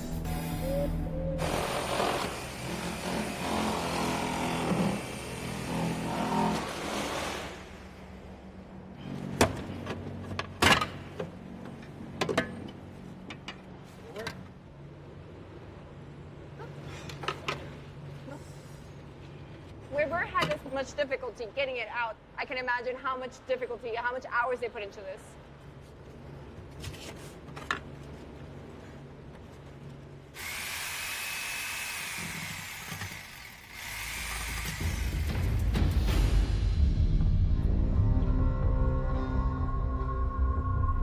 So right now, the hazmat team's about to siphon the gas tanks.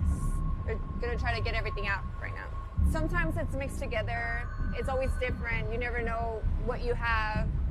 So right now, that's what we're about to find out.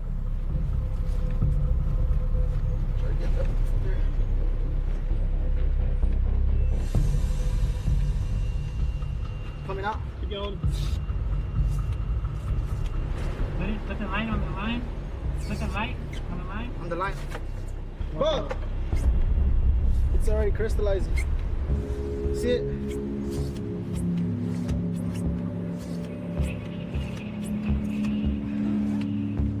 It's all mixed then. Yeah, it should be mixed. It's on. So right now it appears that the gas and the liquid meth is actually mixed together. That way it can fit more. The meth is turned from a liquid into a solid through an evaporation process. Professional chemists employed by the cartels create these trade secrets, protected and incredibly valuable. It's full?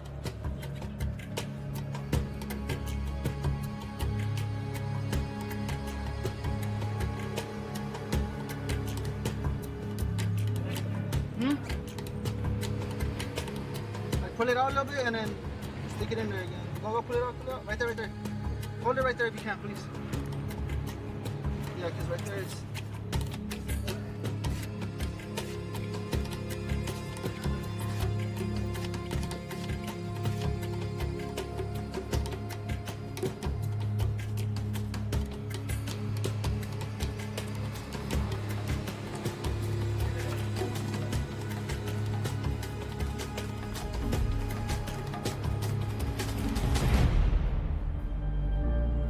Hazmat has finished taking out all of the drugs from the gas tank, and we're about to weigh it in. I think it's gonna be a big one, so pretty excited for that. Because the drugs have already been tested, they're already sealed, so they're safe to be weighed already. It's a moment of truth. It's our first bucket. 1 out of 9, and we'll label it with our evidence tape. 14.74. Take it out of the scale.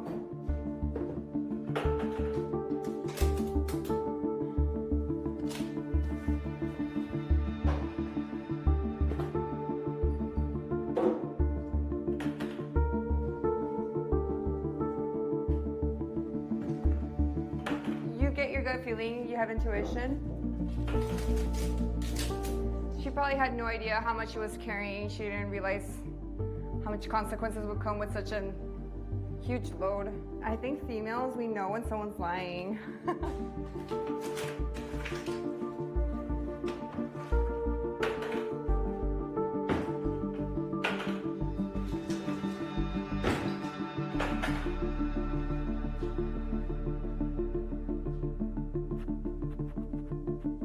This one ended up being 96.80 kilos.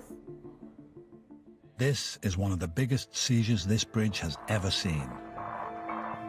I'm just happy that we got the load. It was a big one, a lot more than we thought. With a value of over $5 million.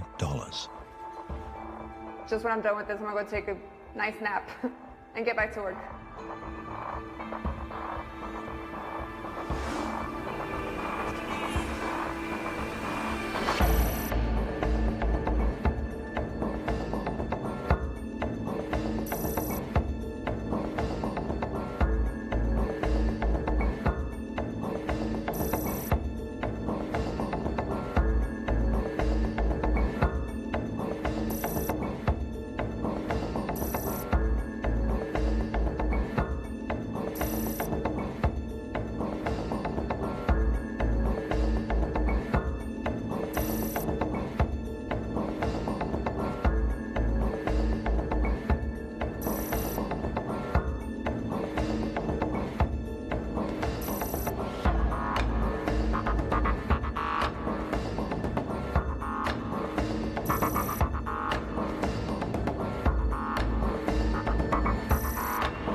The border between Texas and Mexico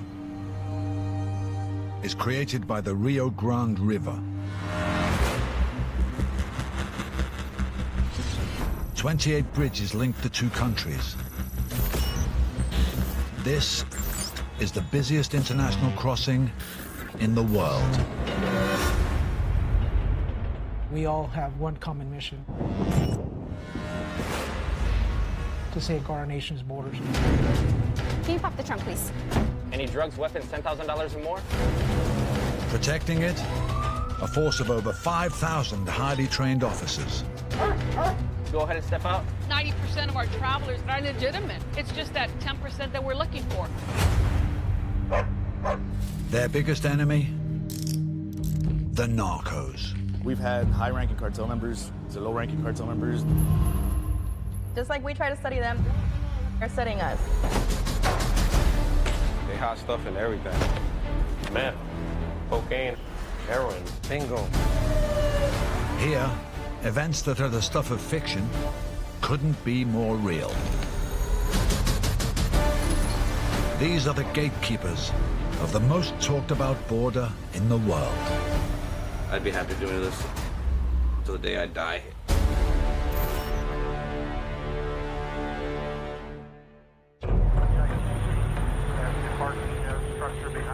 Laredo, Texas. Home to 5 of the 28 border bridges.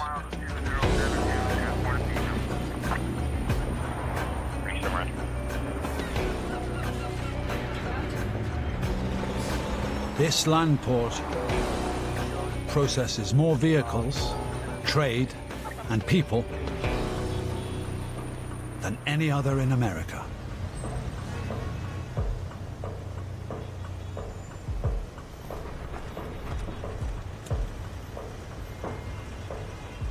Anything to declare today?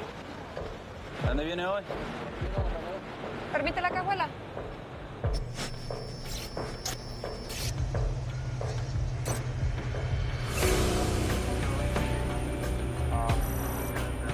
This is the busiest footbridge in Laredo. Most of its daily crossers use it to get to work, school, or to do their shopping.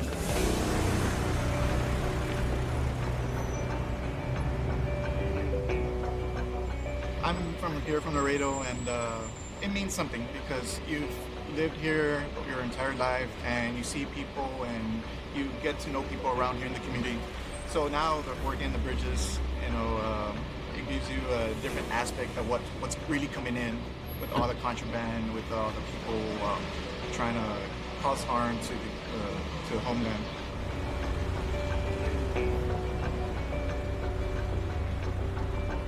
It's rush hour, and a Customs and Border Protection officer is processing a taxi. Its passenger has come from Nuevo Laredo, a Mexican city just on the other side of the bridge. Hola, buenas tardes, pasajero. Hola, ma'am, buenas tardes. ¿Dónde viene? ¿Algo para declarar? Frutas, plantas, puerco, carne. ¿No? ¿Tiene maletas atrás?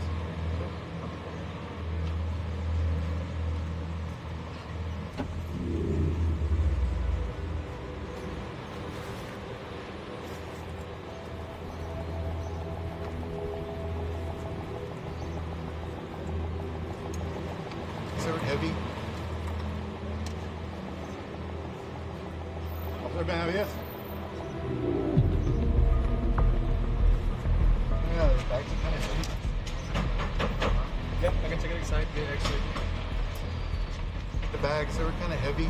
They didn't have anything inside, so it's kind of unusual. We're gonna check the bags further. We're gonna x-ray them just to verify that there's no narcotics or any contraband in the bags. The officers decide to detain the passenger, a 64-year-old woman. She's not really too nervous, but she's asking what's going on, like if she's never been inspected before. If it has something great, if it doesn't, she'll be on her way. Doors from lane 3. Images from these machines are so detailed that they're classified by the US Department of Homeland Security.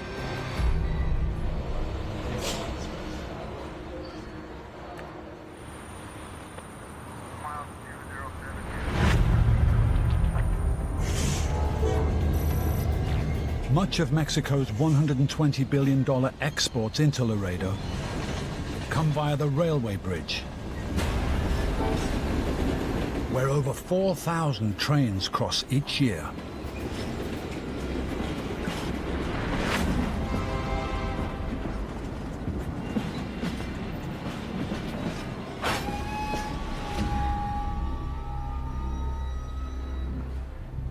At the midpoint of the bridge, the Mexican drivers alight the trains and hand over to their American counterparts. Every single rail car is X-rayed, and the cargo is scrutinized.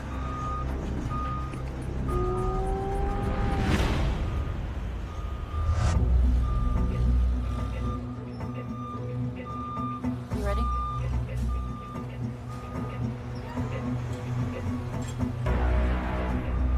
Certain shipments are on our radar, let's say, because of history of non-compliance. Agriculture specialists are inspecting wooden pallets from Mexico to make sure they aren't carrying any pests on their watch list. These pests are not known to be here in the U.S., and so they don't have natural enemies on this side, meaning that they will reproduce and we will have an outbreak.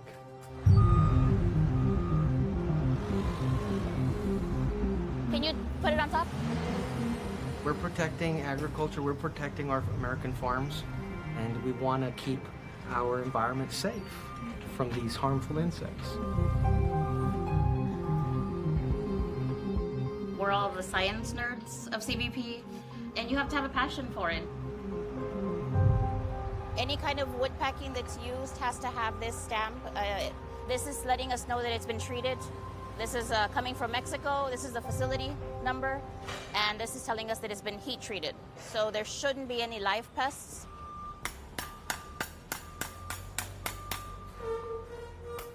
So all three of these have damage. There's these little pinholes. This would be damage from a scelididae. And if I see that, then I'll go ahead and start hitting it, hoping to find a pest. A scelididae is a type of beetle that's a major threat to the US forestry industry. If the officers find a dead one, the pallets have been properly treated. But if they find a live one, the shipment will not be allowed to make entry to the United States. It just takes a few adults to lay thousands and thousands of eggs, and then those will all hatch. And it's happened in the past, and in turn that costs the US government a lot of money because they have to go quarantine the areas, go cut down trees, you know, basically just tell the homeowners your trees have got to go. You should be able to see where it came in and where it goes out. It takes a lot of looking. You have to have patience. You don't find something every day. He was there, but he left. We keep looking. Veronica, could this be tunneling over here? This one has damage, but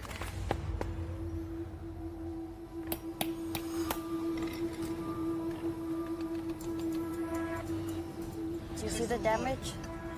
So if he's in there, he's hidden.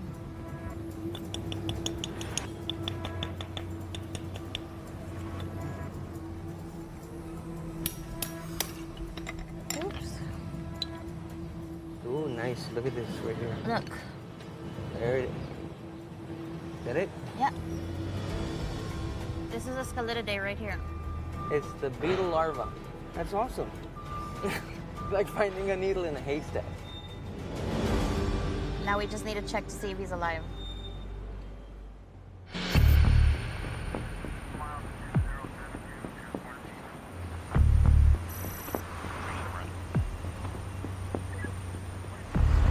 A few hours ago, officers intercepted a taxi from Mexico because the passengers' bags were suspiciously heavy. We know what an empty backpack feels like, so I guess you could say quite a bit of force to hold this up. It's not empty. You see it stays upright. It's not normal for a backpack. It usually just falls over, bends in. They've detained the passenger, a 64-year-old woman who crossed over from Mexico to go to work.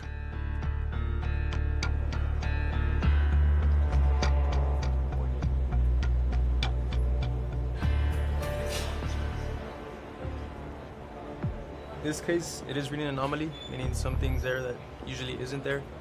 So right now we're gonna just open it up, see what we can find.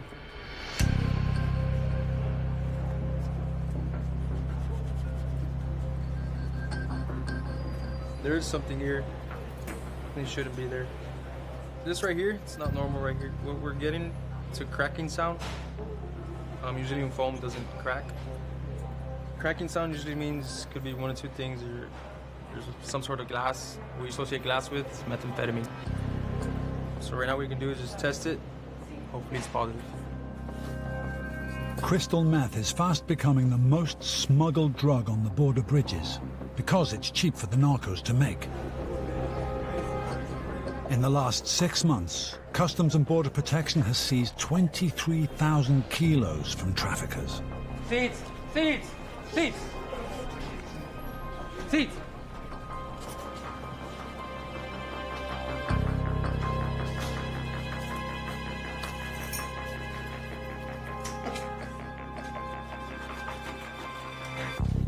In the testing lab, the officers take all necessary precautions. If it's in powder form, it can turn airborne, and we don't want to inhale it. Then we have to go to the hospital. There it is. It's like what, heroin? Yeah, you could say it's brown heroin. Could be black tar. Heroin usually comes like in the tar form. If it's the black one, brown is the powder. This is the first time I see it where it comes like this, like in the glass. That's the cracking sound we heard earlier. They'll do anything. I mean, they're getting good at it too. They only have to get it right once, just like we do.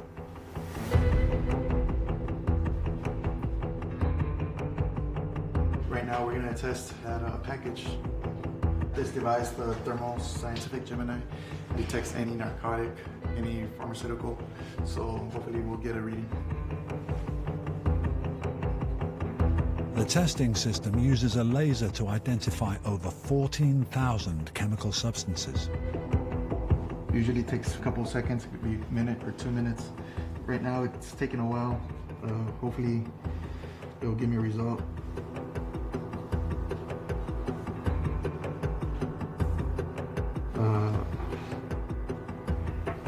It didn't give me a reading.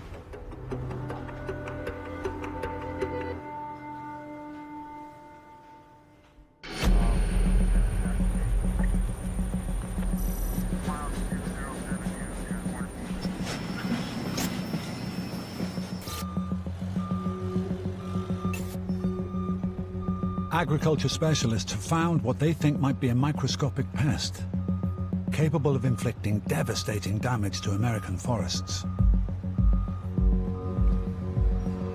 There's one right there. It's just so tiny. We'll take the specimen in, and we'll also take the other pieces to see if there's other insects in the other pieces of wood. We'll put it under the microscope to check to see if it's alive. I'll keep looking. Okay, well, you want to check and see if it's moving. If the larva is dead, the wooden pallets have been successfully treated. If it's alive, the import is in breach of customs regulations and will be seized.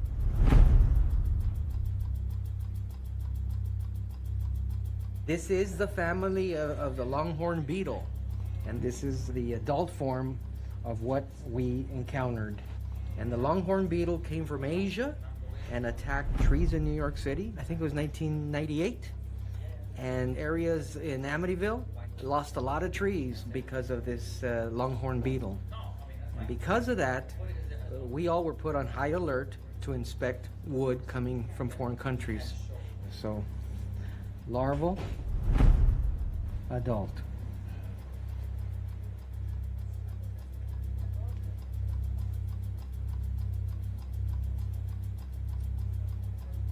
It isn't moving. I found another one. Great. All right, let's go ahead. It isn't moving. So it's right in here. So this is the back tail of the Buprestidae larva. It's got like a bigger head and then a longer, thin tail. They are equally as destructive.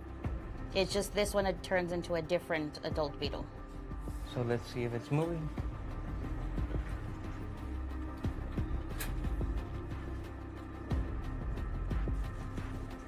Actually, look, if you see, he's moving his head right there a little. And he moved the tail. He's picking it up. See this? His mouth is moving.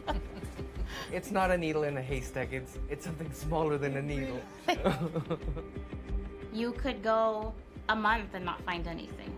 So, you know, the way that the customs officers can go a really long time and never have narcotic seizures, same thing for us. So this is our narcotic seizure. This still needs to go to the Department of Agriculture. It needs to be reviewed by their entomologists, and they need to identify it for us and give us a formal identification on it. And if it is a quarantine significant pest, the shipment goes back to Mexico. For the day, mission accomplished. 2 for 2.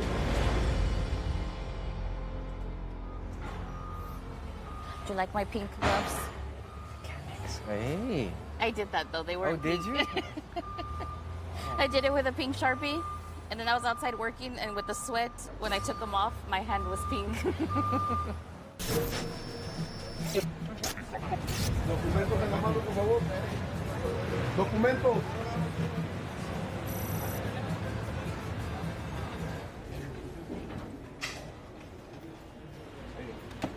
¿Cuántos días se van a quedar?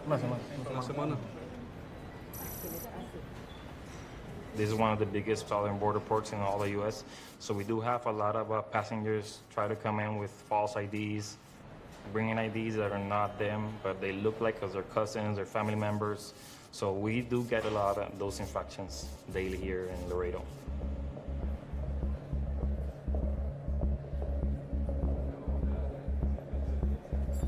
Officers have arrested a man because they suspect he's traveling with a stolen U.S. passport.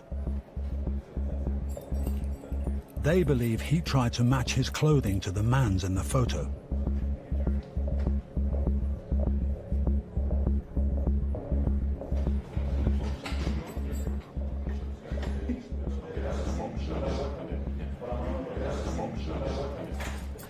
When we get a passport or an ID card that's a passport card as well, all we look at is that the document is actually genuine, it's not a false document.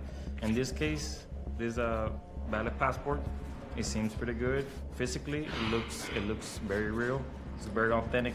But as we saw the picture on the passenger, we noticed a few facial discrepancies. So right now we're gonna take him to the fingerprint area. We're gonna check his print to see if it's actually him or another person. Como te digo, te voy a quitar las esposas y poner la mano de la espalda, ¿está bien? Sí. La mano derecha, por favor.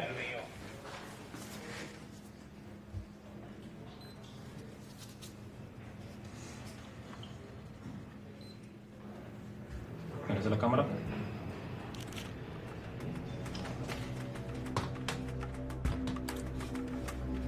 Tu nombre que presentaste en el passport.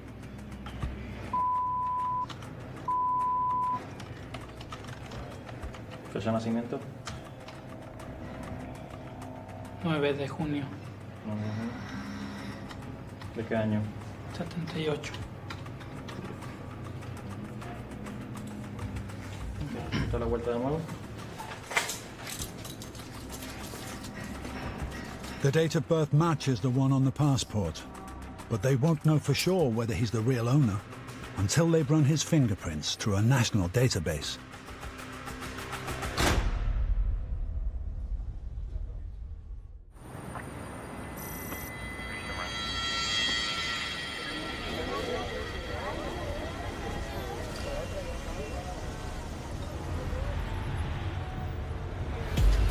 Hola, señor. ¿Cómo estás? ¿Para dónde van? In the Laredo port of entry, officers have seized a woman's bags. They're packed with a suspicious substance they're trying to identify. This is the first time I see where it comes like this. Trends change. We're catching on to something, next thing you know, we don't see it anymore. I mean, they know. I mean, they have their people watching us, so they'll do anything. I mean, they're getting good at it too. But their narcotic detection machine has thrown up a surprising negative. And then give me a reading. So we're gonna have to try something else. Okay, so right now we're gonna use an old school method, the narco test kit.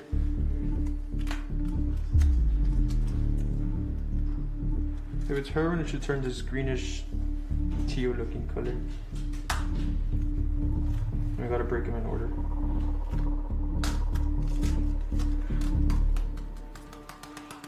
Just mix it, let the compounds, chemicals mix, and yeah, it's heroin. Since we know it is heroin, we notify HSI, and then they come interview the individuals, and then get their story of it, and from there we'll know whether they're gonna prosecute or not. HSI is the Criminal Investigation Unit of Homeland Security. They'll decide whether or not to make a case to the U.S. Attorney to press charges. So total weight now is 3.94, just under 4 kilograms. These 4 kilos of black tar heroin have a street value of almost $500,000.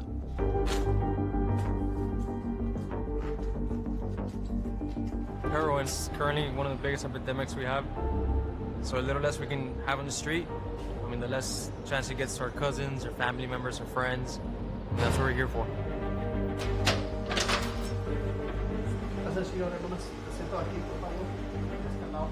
Sometimes, you know, seeing a person at her age, arresting her, putting her through the process and everything, you feel for her, but at the same time, we're CBP officers, we have to do our job.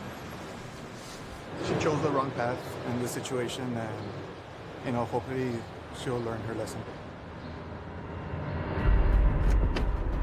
You know, it just feels mission accomplished for today. Hopefully tomorrow we can catch something else.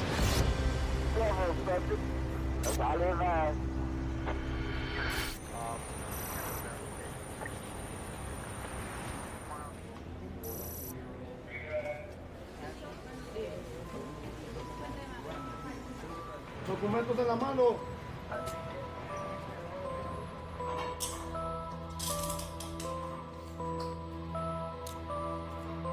A man is in custody because he's suspected of stealing a US passport.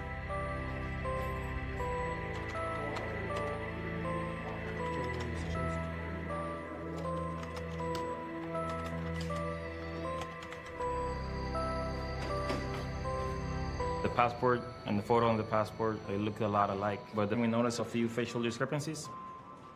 So we had to make sure, apart from the facial features, to get more confirmation, so that's why we did the fingerprints. After we did the fingerprints, we determined that he is not the person that he presented on the passport. The fingerprint comes out to another person not born in the US. So right now, we're gonna pass him over to Passport Control Secondary, and then from there, probably prosecution, most likely. Worst thing that can happen to him, most likely jail time. Like passport could have been someone that went to Mexico to go travel, and he probably got his passport stolen, most likely. And we got a lot of other people that do that on a daily basis. The law is equal to everyone, so everyone has to follow it, and that's my job, to enforce the immigration, custom laws, and I love it.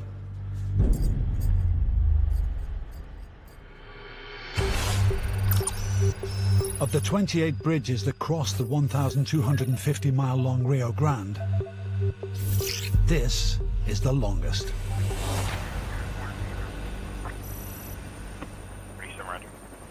Spanning 3.2 miles, it processes commercial freight and private vehicles.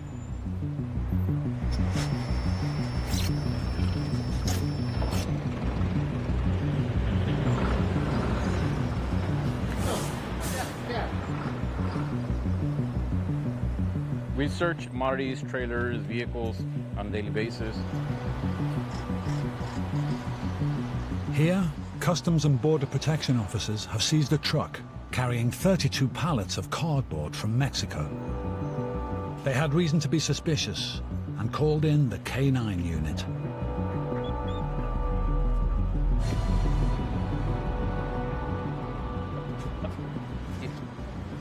Vagron, the German Shepherd. We just got back from the academy probably in December of this past year. Yeah, so he's fresh out. Customs and Border Protection has a K9 program with over 1,500 dog teams. The dogs are trained to sniff out banknotes, firearms, concealed humans, and 6 different types of narcotics.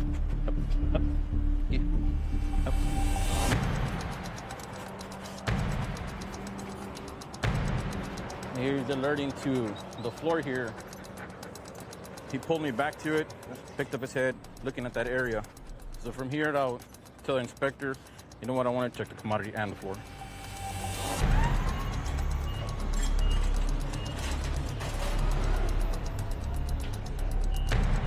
Yeah, I ran him on the outside right now.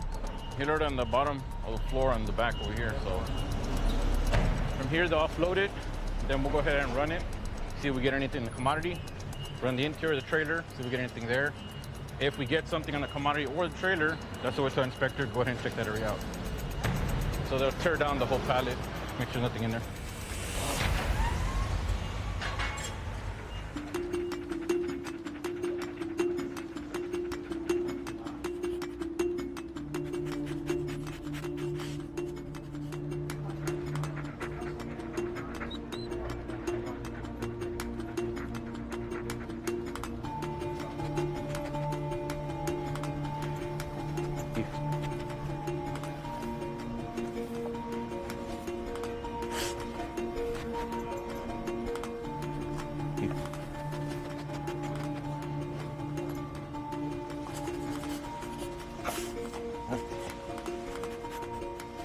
Here's alerting to this pallet here, the cardboard. So it could be the odors coming around here. They're gonna have to tear all this cardboard up. And this also, they're gonna have to tear it down completely. See if we get anything on these pallets.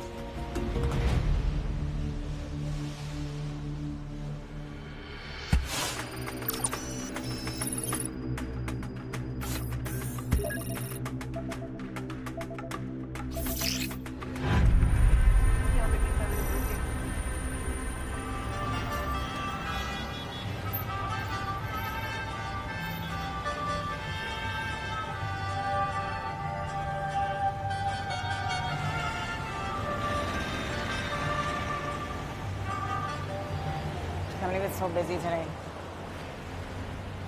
We usually don't get this much traffic. Yesterday there was a lot of traffic. Whether vehicles are entering or leaving the country, they're under the scrutiny of Customs and Border Protection.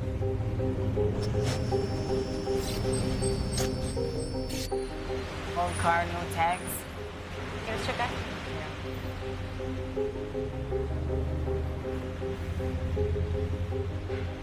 Buenas. ¿Te pones de reversa ahí, por favor? Bunch of bags that he has in the back were full of clothes. We have a lot of intel, people storing firearms, money inside of the clothes, so we like to make sure, check it, just in case. They come with tinted vehicles like that, so the Mexican customs don't see them. Firearms are difficult to obtain in Mexico, but not in America, and the cartels need them to fight their deadly turf wars. Money, firearms, ammo especially. Sometimes we've had seizures of body armor. They have so many gunfights and stuff in Mexico. They need it to protect themselves just in case. And it's high-powered stuff like real thick body armor. Lista. De nada. Now you basically got to look everywhere. You know, they always try to outsmart us. So some of them, they'll say like, hey, we're just, you know, daily crossers. We're just, you know, visiting family in Mexico. We're not criminals. Elderly women like, oh, it's just grandma. She's nice. But I mean, you've seen them and they have narcotics or, you know, they're concealing some type of thing that it's illegal. So, I mean, here you basically got to look into everything. Listo, buen día. They test you. They try to test more females since we're small, we look young, you know, how far they can go. You know, we can't never have our guard down or be complacent because that's where we can get hurt and stuff like that. One of the officers spots a vehicle that's cause for suspicion. One of the most recent intels that we've gotten has been on the white vans that are going outbound, that they have money in the tanks. So that's why he has the fiber optic scope so we can see inside the tank. She had money in her pocket. She had an envelope with $1,500 and another one with $1,260. We're not sure if she has any more on her. It's illegal to exit the country with more than $10,000 without declaring it. This is to prevent the cartels smuggling their drugs profits out of America. Señor, ¿puede bajar la llanta, por favor? Can he help you? How did they get up there? I asked her to get the tire down because I noticed it was new. Then I noticed that all the bolts were removed from all the 4 tires. So I asked her if she had made any changes, you know, to the vehicle or anything. She did confirm she did buy a new set of wheels on all the 4 tires. So pretty much just on the knowledge of seeing how new they were, we know if they've been removed. Officers X-ray the new tire. Tires, mostly, it'll be currency and not firearms. If it's firearms or ammo, they just put it in their luggage. It lights up anything that you should check. But this time, the officers find no large sums of cash or weapons. We did an X-ray on this one, turned out negative. We checked checked the tank, it was negative too. The woman and her passenger are allowed to continue their journey into Mexico.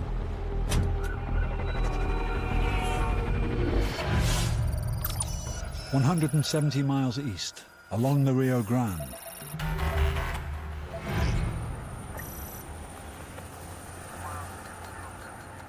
A canine has alerted his handler to a suspicious odor in an incoming shipment of cardboard packaging. Since his dog showed interest for some of these pallets, we're just going to start a systematic search. We'll start breaking some of these, break these, and until we find something.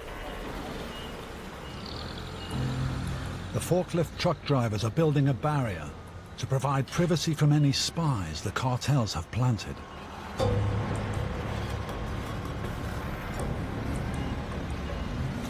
Right now, he's setting up kind of like a wall so nobody sees how we work, how we find dope. We don't like to give our secrets away. If they know, then next time they'll try to hide it at a different place, and it just becomes harder.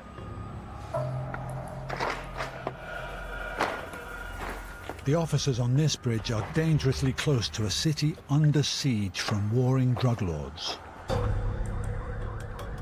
Right on the other side is all the violence.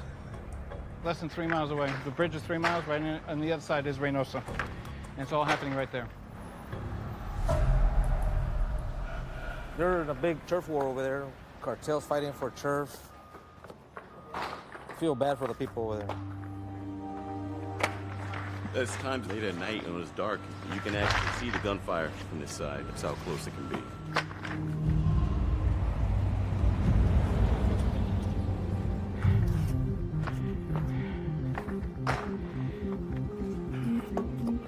So far, they've found nothing.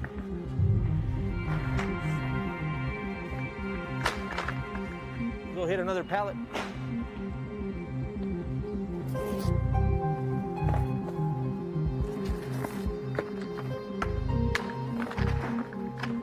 We do about 2,000 shipments a day here, and the dope is coming through. And there's normally 22 to 24 pallets on each tractor trailer. So a lot of times they'll load the narcotics toward the bottom, but we have to check all of them. It's a cat and mouse game. These are your typical corners, what you find in the boxes for TVs. Sometimes they'll hollow these out to hide their bricks. They hide their dope inside coconuts, watermelons.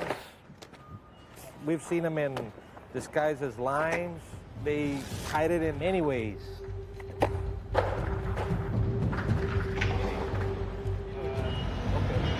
This one I spotted.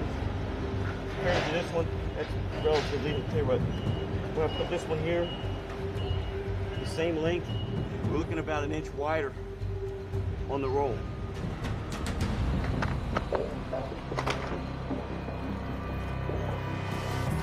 There we go. Bingo. And the weight on some of these are heavy. This one, compared to the other cardboard corners, this ones have been hollowed out to conceal the narcotics. So from here we have to check every single box pallet now. They've found narcotics, but as yet they don't know what kind, how much, and how dangerous. We're gonna have to probe it. But in case it's fentanyl, something that's immediately toxic, often immediately fatal, we're gonna go get a mask on so we can get some protection.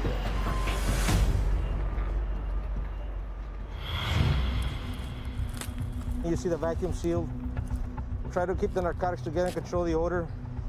They'll sometimes put sheets in there to try to deteriorate from the dog smelling it. Here we go. Looks like a white powder. Feels like crystals. Yeah. There you go.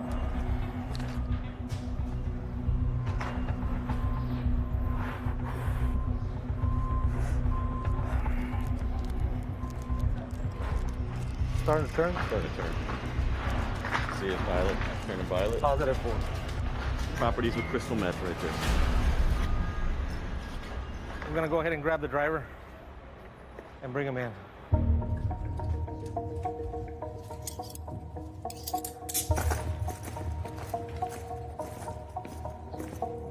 Manos en la cabeza. Aquí arriba. Abre los pies. Vamos a revisar su persona.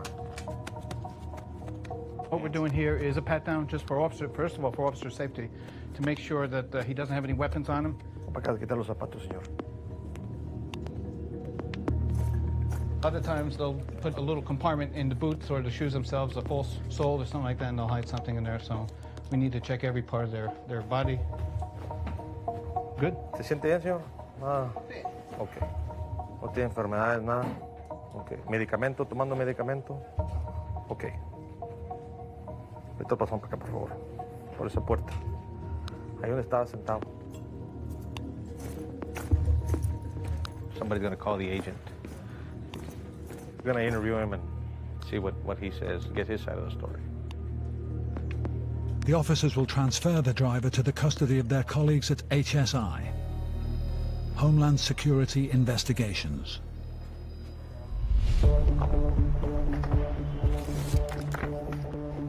Oh, here we go. There's another one. There's another one. What'd you say, McKinney? Each one weighs about a kilo? A pound? About a kilo each. About a kilo each. Back on the loading dock. The officers are only halfway through tearing apart the 32 pallets. This is amazing. There's another one. Wow, another one. I guess one per row. Another 3. These are your hard narcotics. When these go on the streets, it really, you know, we hear it on the news of people overdosing. I feel bad for them. It's a little special for me. My mother-in-law was killed by a truck driver who was driving under the influence. He hit her head on and killed her, so it has a special place for me. It's amazing. I've never seen a shipment being smuggled like this before, and I never thought the cartel would go to this extreme. Spider-Man again. Spider-Man again. The stickers are the cartel's trademark and instructions to their distributors. A lot of times they'll use it for identification purposes. Maybe the Spider-Man is going to Chicago, whereas the ones that are no identification maybe going to New York. You know, so they do use numbers and little stickers for that reason. This one, I'm not sure. We checked over there, what, 2 or 3 pallets? Negative. Get to this one and boom. Here we go. Another one. It's exciting whether you're intercepting narcotics northbound or if you're intercepting money and weapons southbound. It's an excitement, and with that, it's all connected. Money and weapons south, and the dope comes north. It's exhilarating. It makes the day, makes the effort all worthwhile. There we go. Oh, there it is. Another one. Right now we have so far 26 kilos of crystal meth. Out of 4 pallets, 1 of them was positive. This one ain't going into the streets. Well, from here, prosecution for the driver, and then he'll be set up in passport control. They'll do all the fingerprints and ident, and from there, then he will be presented. And the narcotics is seized, the commodity is seized as well, and destroyed. It's fun. Find dope, but it's a teamwork.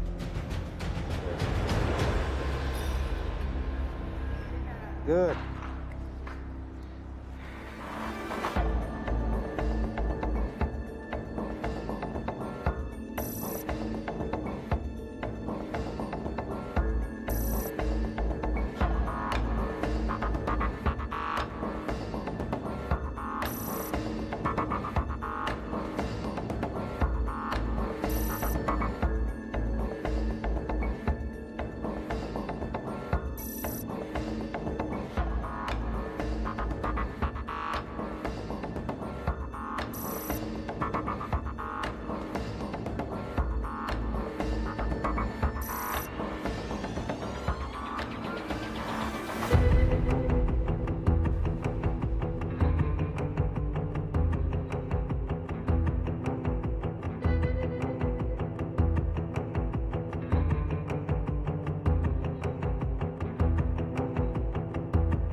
The border between Texas and Mexico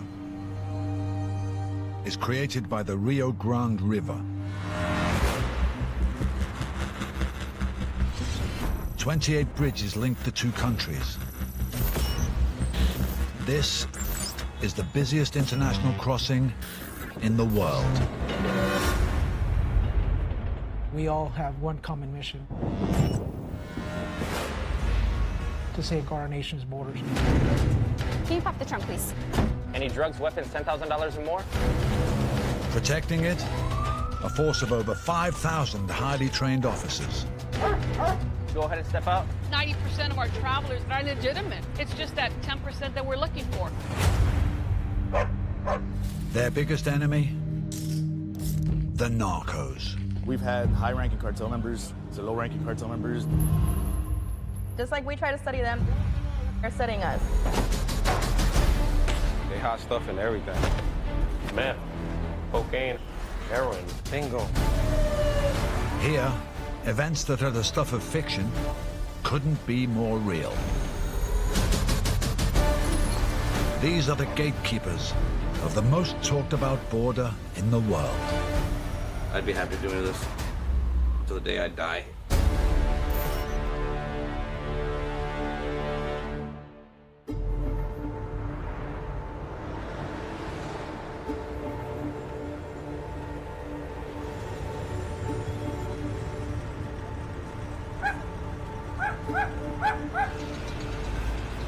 Hello, how are you? Doing well. How y'all doing today? There are many reasons a vehicle crossing the border gets searched. You have anything to declare? No alcohol, no drugs, no marijuana, cocaine.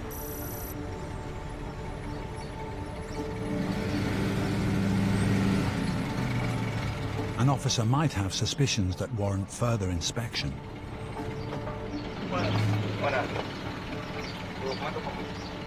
Or a nationwide computer system might generate a random referral. ¿Dónde viene? ¿Dónde va? Even regular commuters can't predict these searches.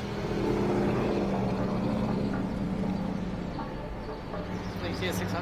All right, I'll check it out. Although this traveler is an American citizen, he lives in Mexico and crosses this bridge often. Hello, how you doing, sir? Good, yourself? Good, good. Could you go ahead and turn off the car for me?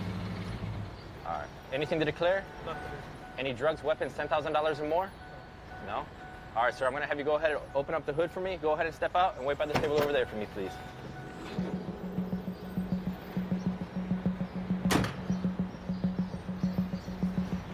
But even the most routine traveler is subject to scrutiny.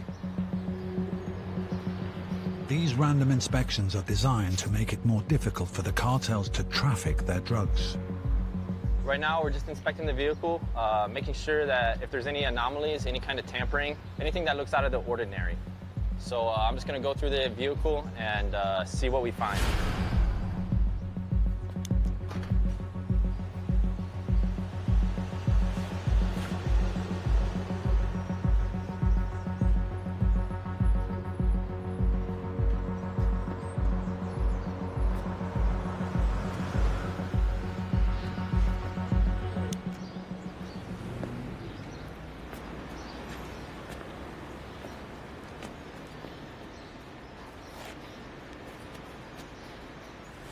This tool, we call it a buster, and what it does is it reads the density of any object that we put it on. The higher the number means something's in there.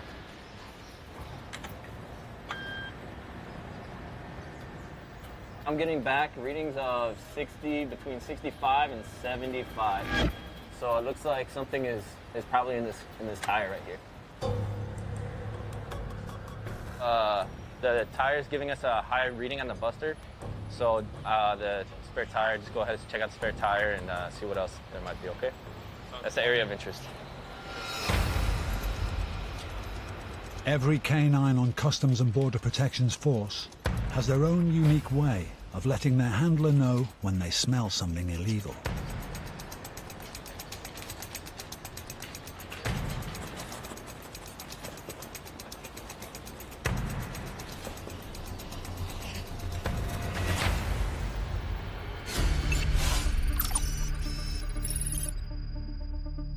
Upriver from the valley is Laredo, Texas. And for locals, the gateway to the Americas Bridge is a familiar route.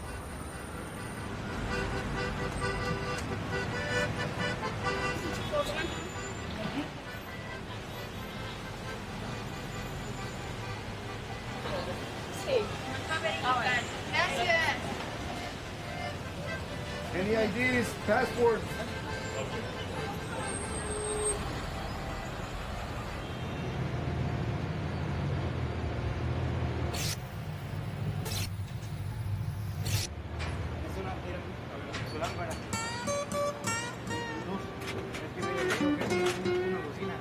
This guy, he tried to cross to Mexico, but on the Mexican side, they return it because he can open the door. So we're trying to figure out why he can open the door.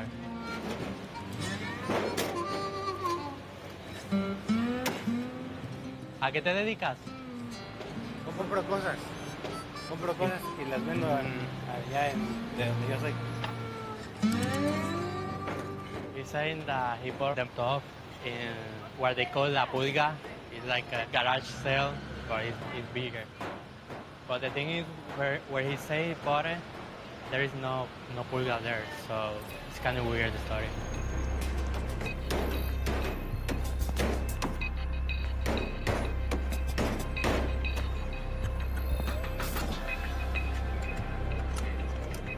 I think the key he present is not the key for that door because it's too long. Now, he break the key. ¿Qué tienes en la caja? Es una bocina. ¿Pero estaba ahí puesta o la pusiste ahí? La subí aquí. ¿Y ahí la pusiste? Sí. Y ahí cerró la puerta. Ah, sí, cerró. In order to get their profits out of America, the cartels must get creative. Hiding cash in vehicles full of junk is a common method. Ala de este lado, mete la barra por aquí. Por aquí. No, para acá.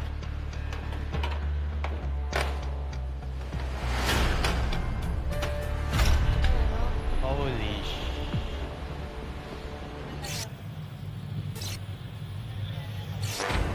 The cartel's border turf war has decimated the region's tourism industry. Except for here. Unlike all the other Mexican towns in the valley, Nuevo Progreso attracts tourists from all over America. Some come for the tacos and beer, others for the shopping, and many for cheap medical services. Hello. Buenas tardes. We have a lot of tourism, like a lot. Basically, today is like the busiest day of the week, Saturdays. We all inspect differently. Hello, how are you guys? Some officers will inspect by interview. ¿Dónde viene hoy? Some officers will inspect by physical inspections, but it all just depends. I'm more interview. Hi. What was the purpose, guys? I just came over here. I'm looking for a lie. Hello. Hello. Can you put your vehicle in park, please? How many people in the vehicle? 3. Any items to declare? What are chips and candy? Chips and candy.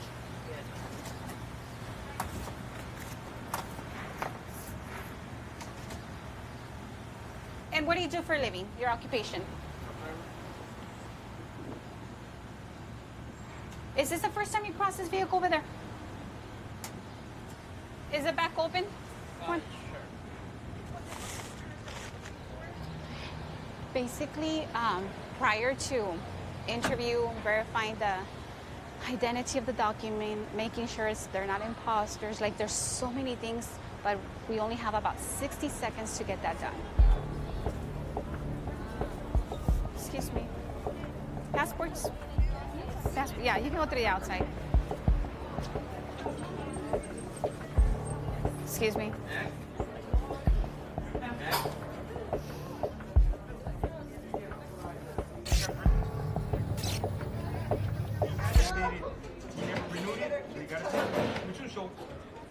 Next person? No, outside. How many bottles do you have? Any medications on your person? Can I see the purse, please? Medications on the purse. Can I see the purse? Yeah, I got medications, but it's... You want to open it? I got it right over here. Thank you, baby. Where do you live, miss? Refugio. Can you stand right over there? Sure.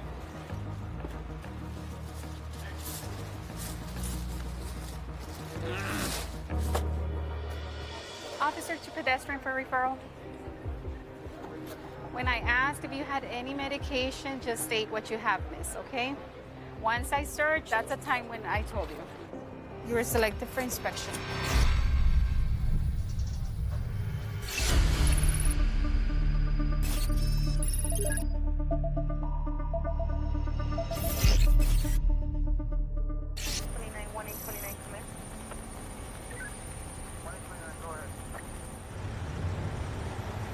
Hola, ¿cómo está? You a citizen, sir? Go ahead and lower the back window. On the gateway to the Americas, a man was sent back from Mexico because he can't open his trailer. I think the key he present is not the key for that door because it's too long. Finally, he manages to break in. Holy He's saying that he put the top in what they call La Pulga. It's like a garage sale, but it's bigger.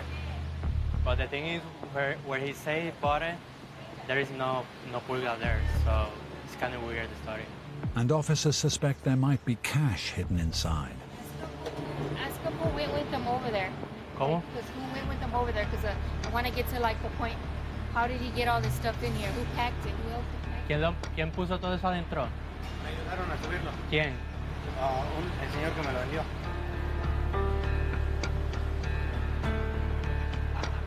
He put the biggest stuff at the door, so it's more harder for us to get in. That's one of the techniques they use the cartel and other people. So. ¿No tienes dinero cuando entraron al país? ¿Qué banco fue para sacar dinero para comprar esas cosas? Lo saco acá en México. Se dice cuando entrar no tiene dinero. ¿Cambio qué? En el banco que está acá por el centro. ¿Dónde? ¿México o aquí? En México. Y cuando cruzaste, se dice no tienes dinero cuando entrar. Sí. ¿No tienes dinero o sí tienes dinero? ¿Cuánto dinero tienes? Traje como $5,000 para comprar. ¿5 qué? To deter officers from searching an entire vehicle, the cartels will often make it incredibly difficult.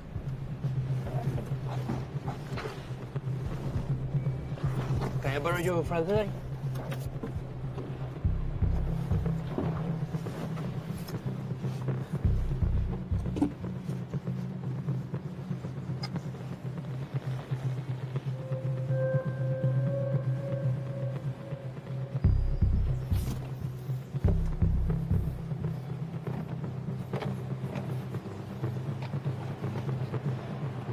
Okay.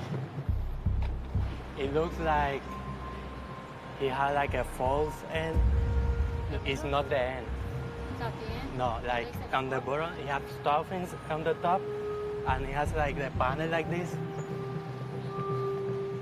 Like here, like here. I mean.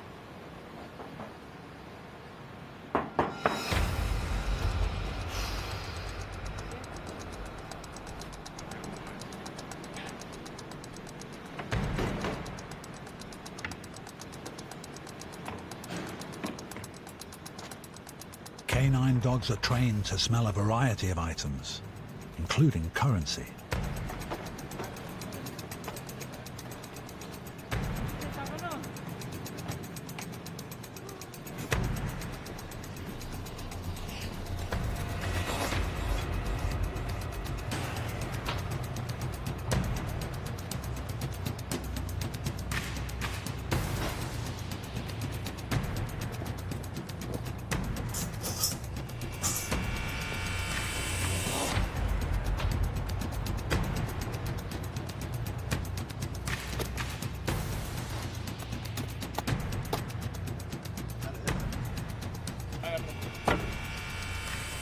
vehicle got returned from Mexico.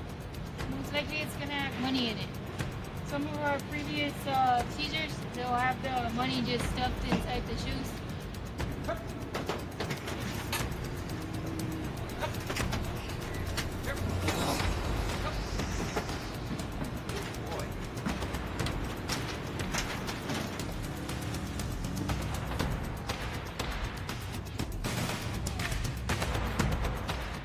I'm trying to look inside of the wall to see that they don't hide anything inside. We are looking for tamper, bolts.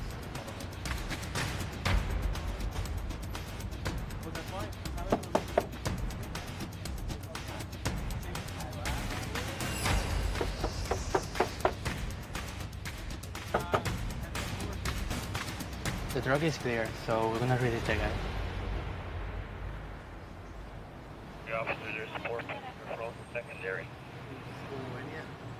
Oh, como venía no va a ir. Cuando te acuerdas cómo venía todo. Esta, por favor.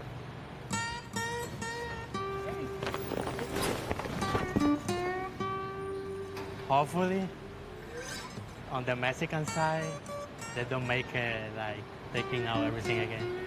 Hopefully for him. How I feel for him? Right now, I don't know.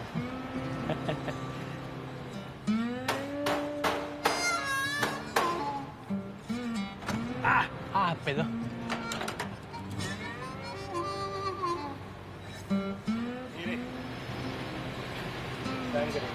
Bien. Muchas gracias. Nos vemos. Que vaya bien. Bye.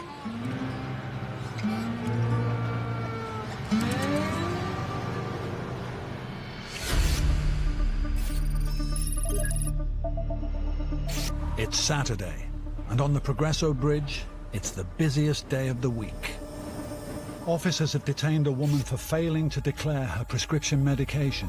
When I asked if you had any medication, just state what you have, miss, okay? Once I searched, that's the time when I told you. You were selected for inspection. How often do you come over here? I haven't been here in 6 months. Okay. Basically, what I was saying is when the officer asks you, what are you bringing back, always say what you're bringing back. That's basically what I was saying. Do you have anything else over there? Let me see the bag. Sure. You check both of them? They said I could only pop the bottle. Who's they, ma'am? The man over there? Okay. They don't work here. Before you go to Mexico, if there's any kind of medication you need to purchase, ask us before you purchase medication. Okay. We will usually tell you what you may bring back, especially when it's controlled medication like this. Pharmacy, because pharmacies in Mexico, basically, they just want to sell. They're going to sell to you whatever they want to sell. Are you serious?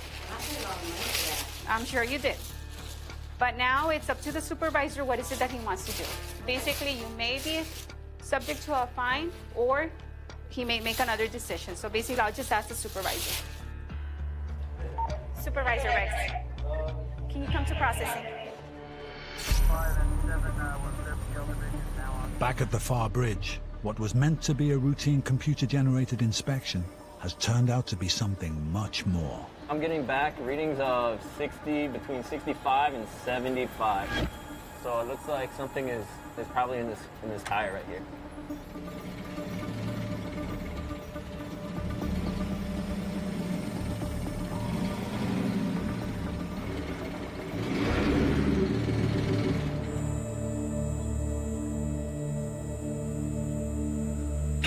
All right, I'm gonna get a drill and drill the tire.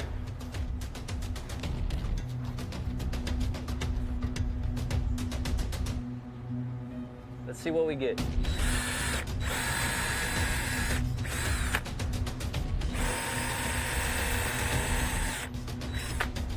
All right.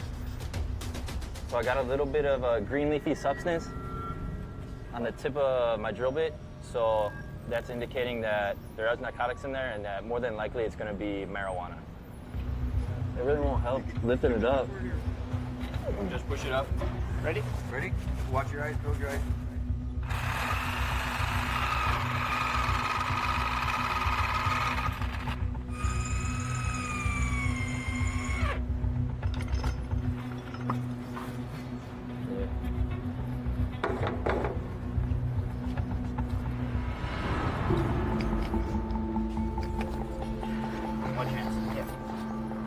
Watch yourself.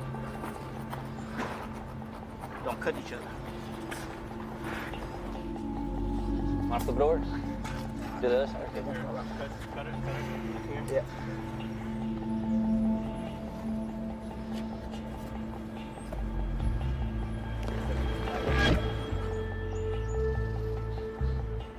If you want, I can keep it like that, and I can keep saws on. Because we just saw all the way through, it's just gonna peel right off. Warm, hold it, tie it down. There you go. Oh. Nice. There.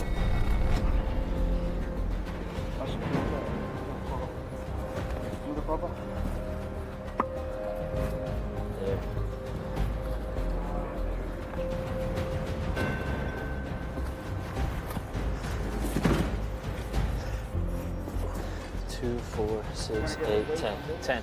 Yeah, but for right now, fuel test one of them? Yeah, I'll get it. Yeah. We still got 2. Now we're gonna use this test kit to verify that the chemicals in the marijuana are what it is.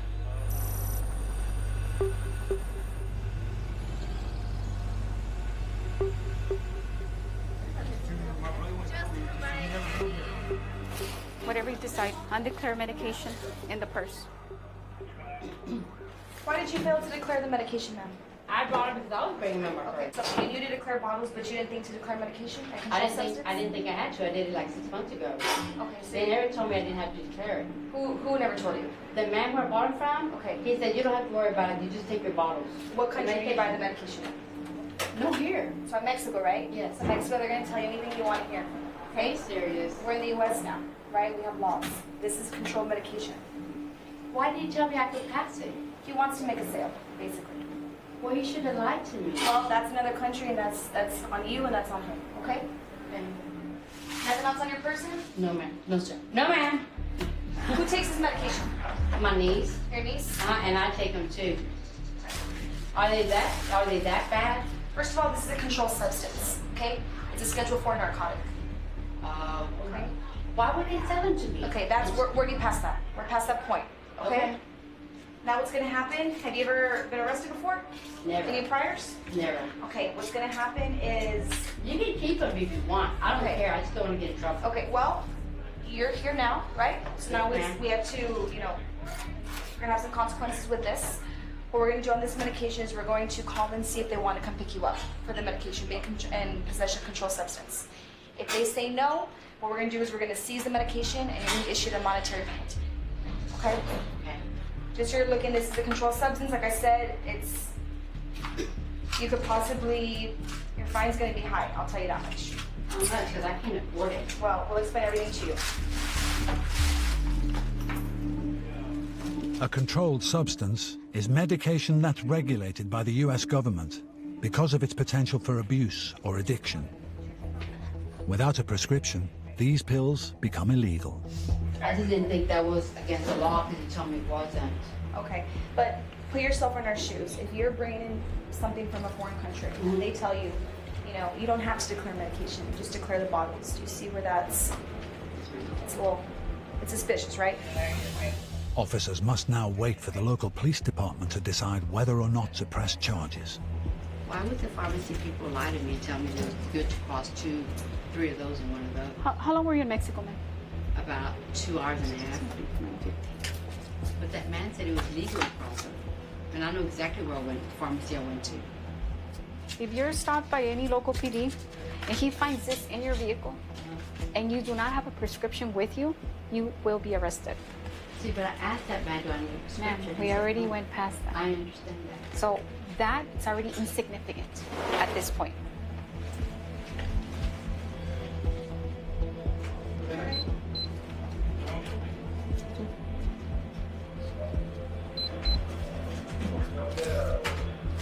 How old are you, ma'am? 61. I've never been in trouble in my life.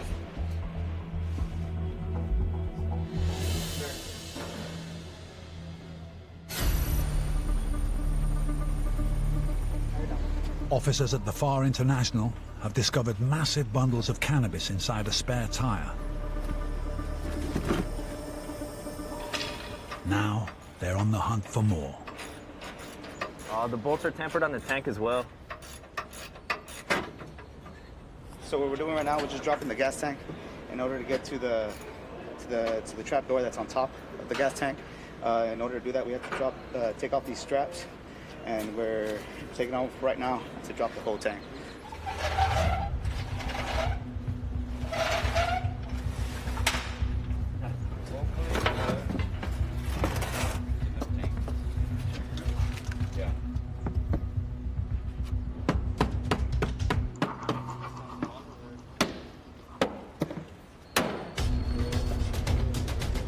You think they went to the halfway? Well, usually. Oh.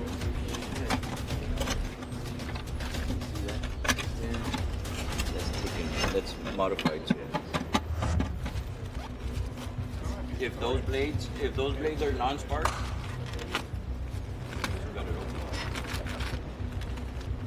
They're in the package. Yeah.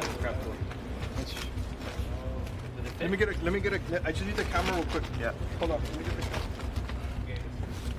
Well, if it fits, it fits. Because they did open it.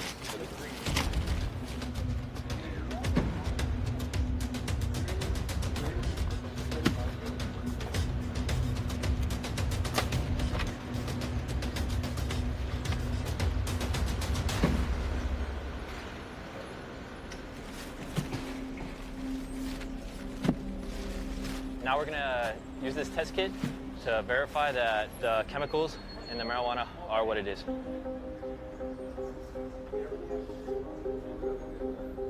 Once I open up these, break these vials, it should turn purple. So there's the marijuana. I'm gonna break the first one, the second. See how it's turning, and then the last one, it should turn purple. See how it's turning a light purple right now? And there it is, it's coming in.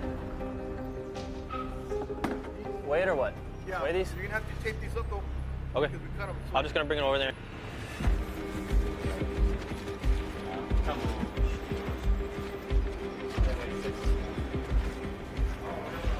One, 2, 3, 4, 5. 5 stacks. 5 stacks of 6.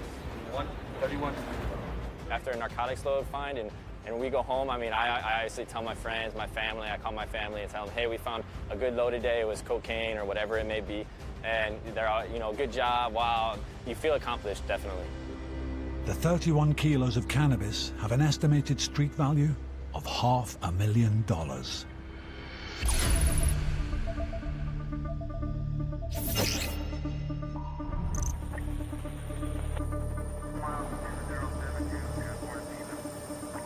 It's late afternoon on the Juarez-Lincoln Bridge, and inbound traffic is stacked up all the way into Mexico. But the traffic leaving America is moving at a steady pace.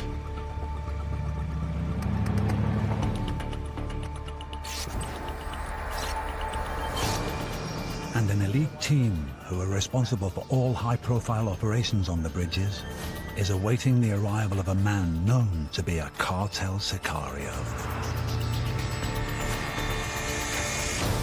We have a Mexican national that was arrested in the United States.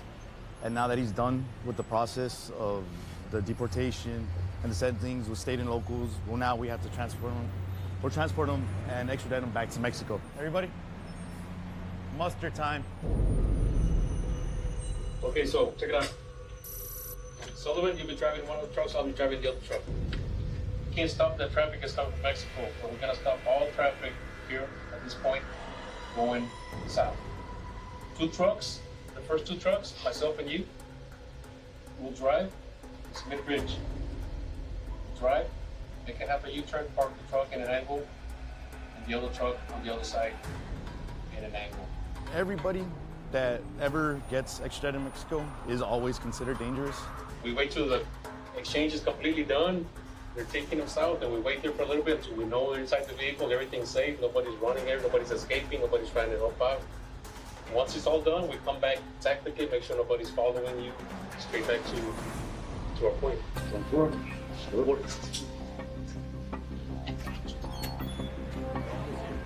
Most of the time we're going with Mexican military, and when they're meeting up with us, we have to be just as armed. The prisoner served time in America, but now he must face justice in Mexico. Tracy, you're gonna take this farthest truck. Yeah. He's wanted for murder. Tight and high, or just tight? I good? And there could be a plan in play to break him out. So we've had high-ranking cartel members to low-ranking cartel members. It could be anybody. Don't really know what's gonna happen. We kind of had to play this by ear. To say we don't get nervous would be a complete, absolute lie. Hold up. Let's go. Go.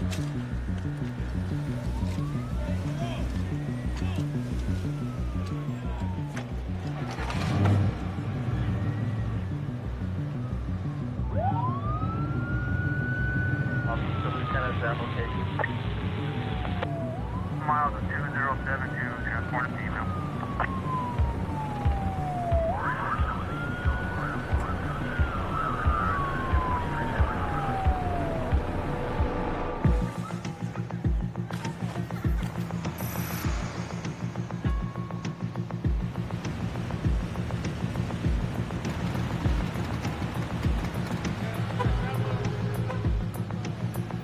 Where you guys headed to today? Bueno, home.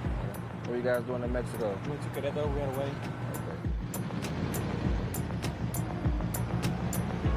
The responsibilities of Customs and Border Protection are vast.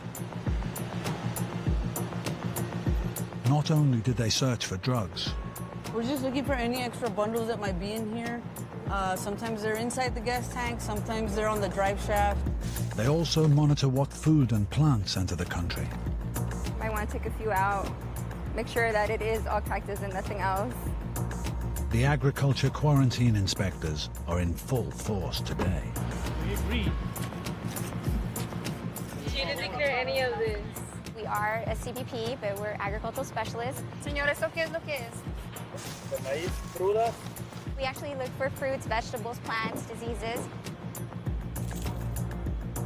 Well, in primary, they refer something if they think that it needs further inspection. These are peanuts. Japanese peanuts. These are fine. From there on, once we start the inspection and we find anything that is prohibited, they can get a penalty for that.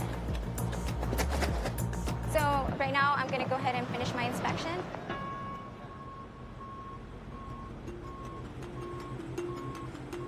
Okay, so she has a lot of moonshine right here. But now that I know that she had concealed all of that, I'm going to check underneath to see if she has even more. And it's hidden, concealed. And then here, we then have another bottle. So this is way past the limit, and this is prohibited. This is not okay because this is commercial quantity, so then this would have to go through cargo, and they would have to pay taxes. So that's why she's trying to bring it here, so that she doesn't have to pay taxes. I'm just going to call TABC to see what they're going to decide to do. A couple of bays over, Officer Valdez's colleague is also inspecting a passenger with too many goods. They come in with excess amount of commodity. It's not personal. This will feed your family. Maybe like a quarter of this will feed your family, not the entire stack. You know what I mean? So maybe like 5 kilos of bread, 5 kilos of cheese. We're just gonna check everything first, see what they have, stuff that's admissible and not admissible, and then the officers will get to decide what they would like to do with the traveler.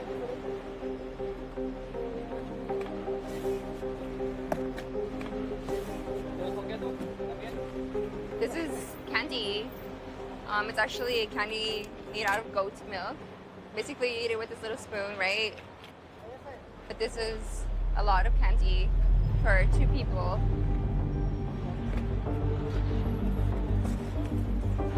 Okay, so this is like a dessert. They call it chongos. So basically, this is like milk curds. It says it contains sugar, cinnamon, and milk. So this is also too much for 2 people.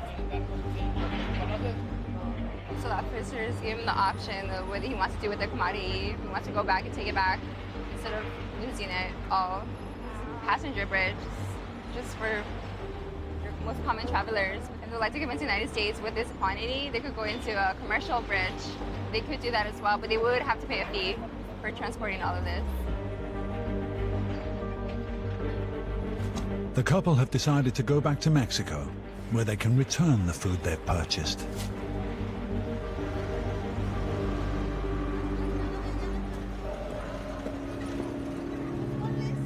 Meanwhile, the Texas Alcoholic and Beverage Commission have decided to pour out all 50 gallons of the moonshine.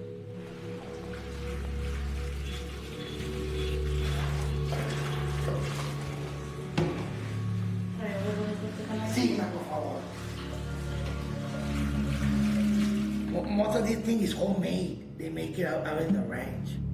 Normally we get like 1 bottle, but this lady has about, I don't know, 50 gallons of illicit berry. And it smells strong. And I don't know how people can actually drink it.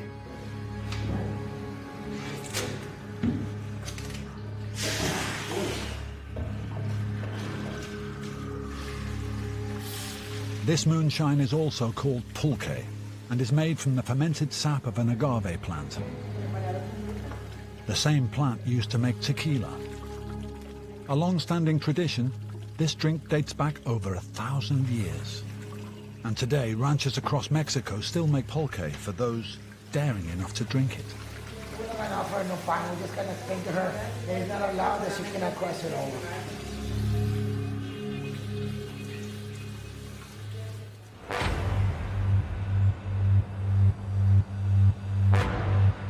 Just a few yards away, an elite unit within Customs and Border Protection is preparing to transport a wanted cartel hitman to Mexico. Tight and high or just tight? That good? We have a Mexican national that was arrested in the United States. We'll transport him and extradite him back to Mexico.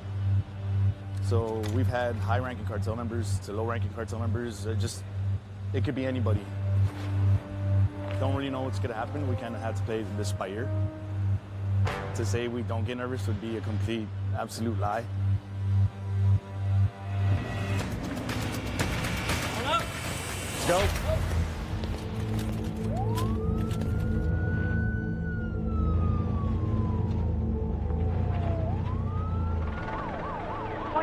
Traffic stop 20th 4 Street.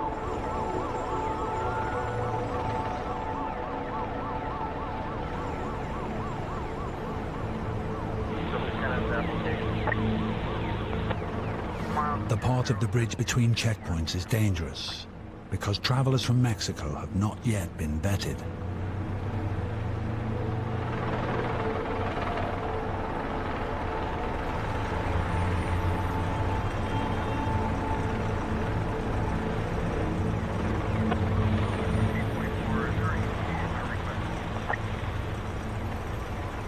It's possible for the cartel to use this vulnerability and free their man.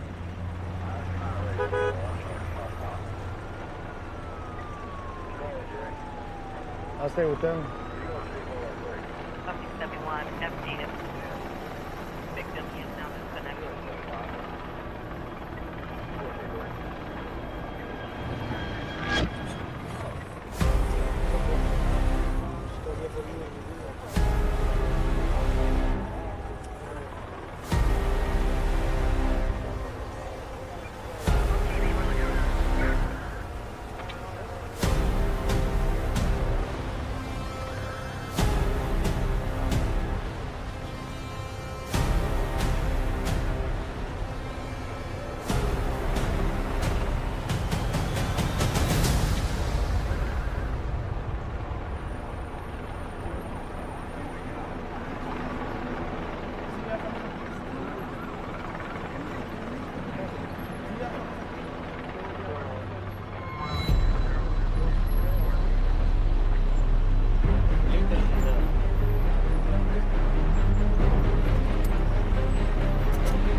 The Mexican military have successfully received their wanted man.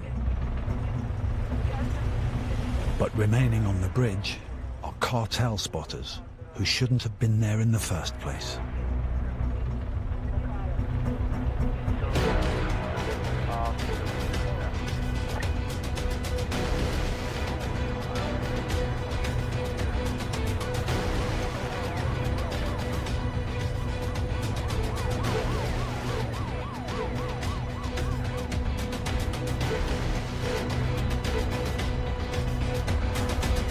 As we saw, there was supposed to be no vehicles or people at mid-bridge. That changed completely when we got there. So, like any other good agency, we have to adjust those plans, change them as they come. Not just have one plan and try to do it, but have several plans and make sure that we're always ready for whatever comes at us. And yes, there's always a bit of fear, but like I said, we care more about the traveling public than we actually care about ourselves. We want to make sure everybody else is okay, other than us. All in all, good day, good day.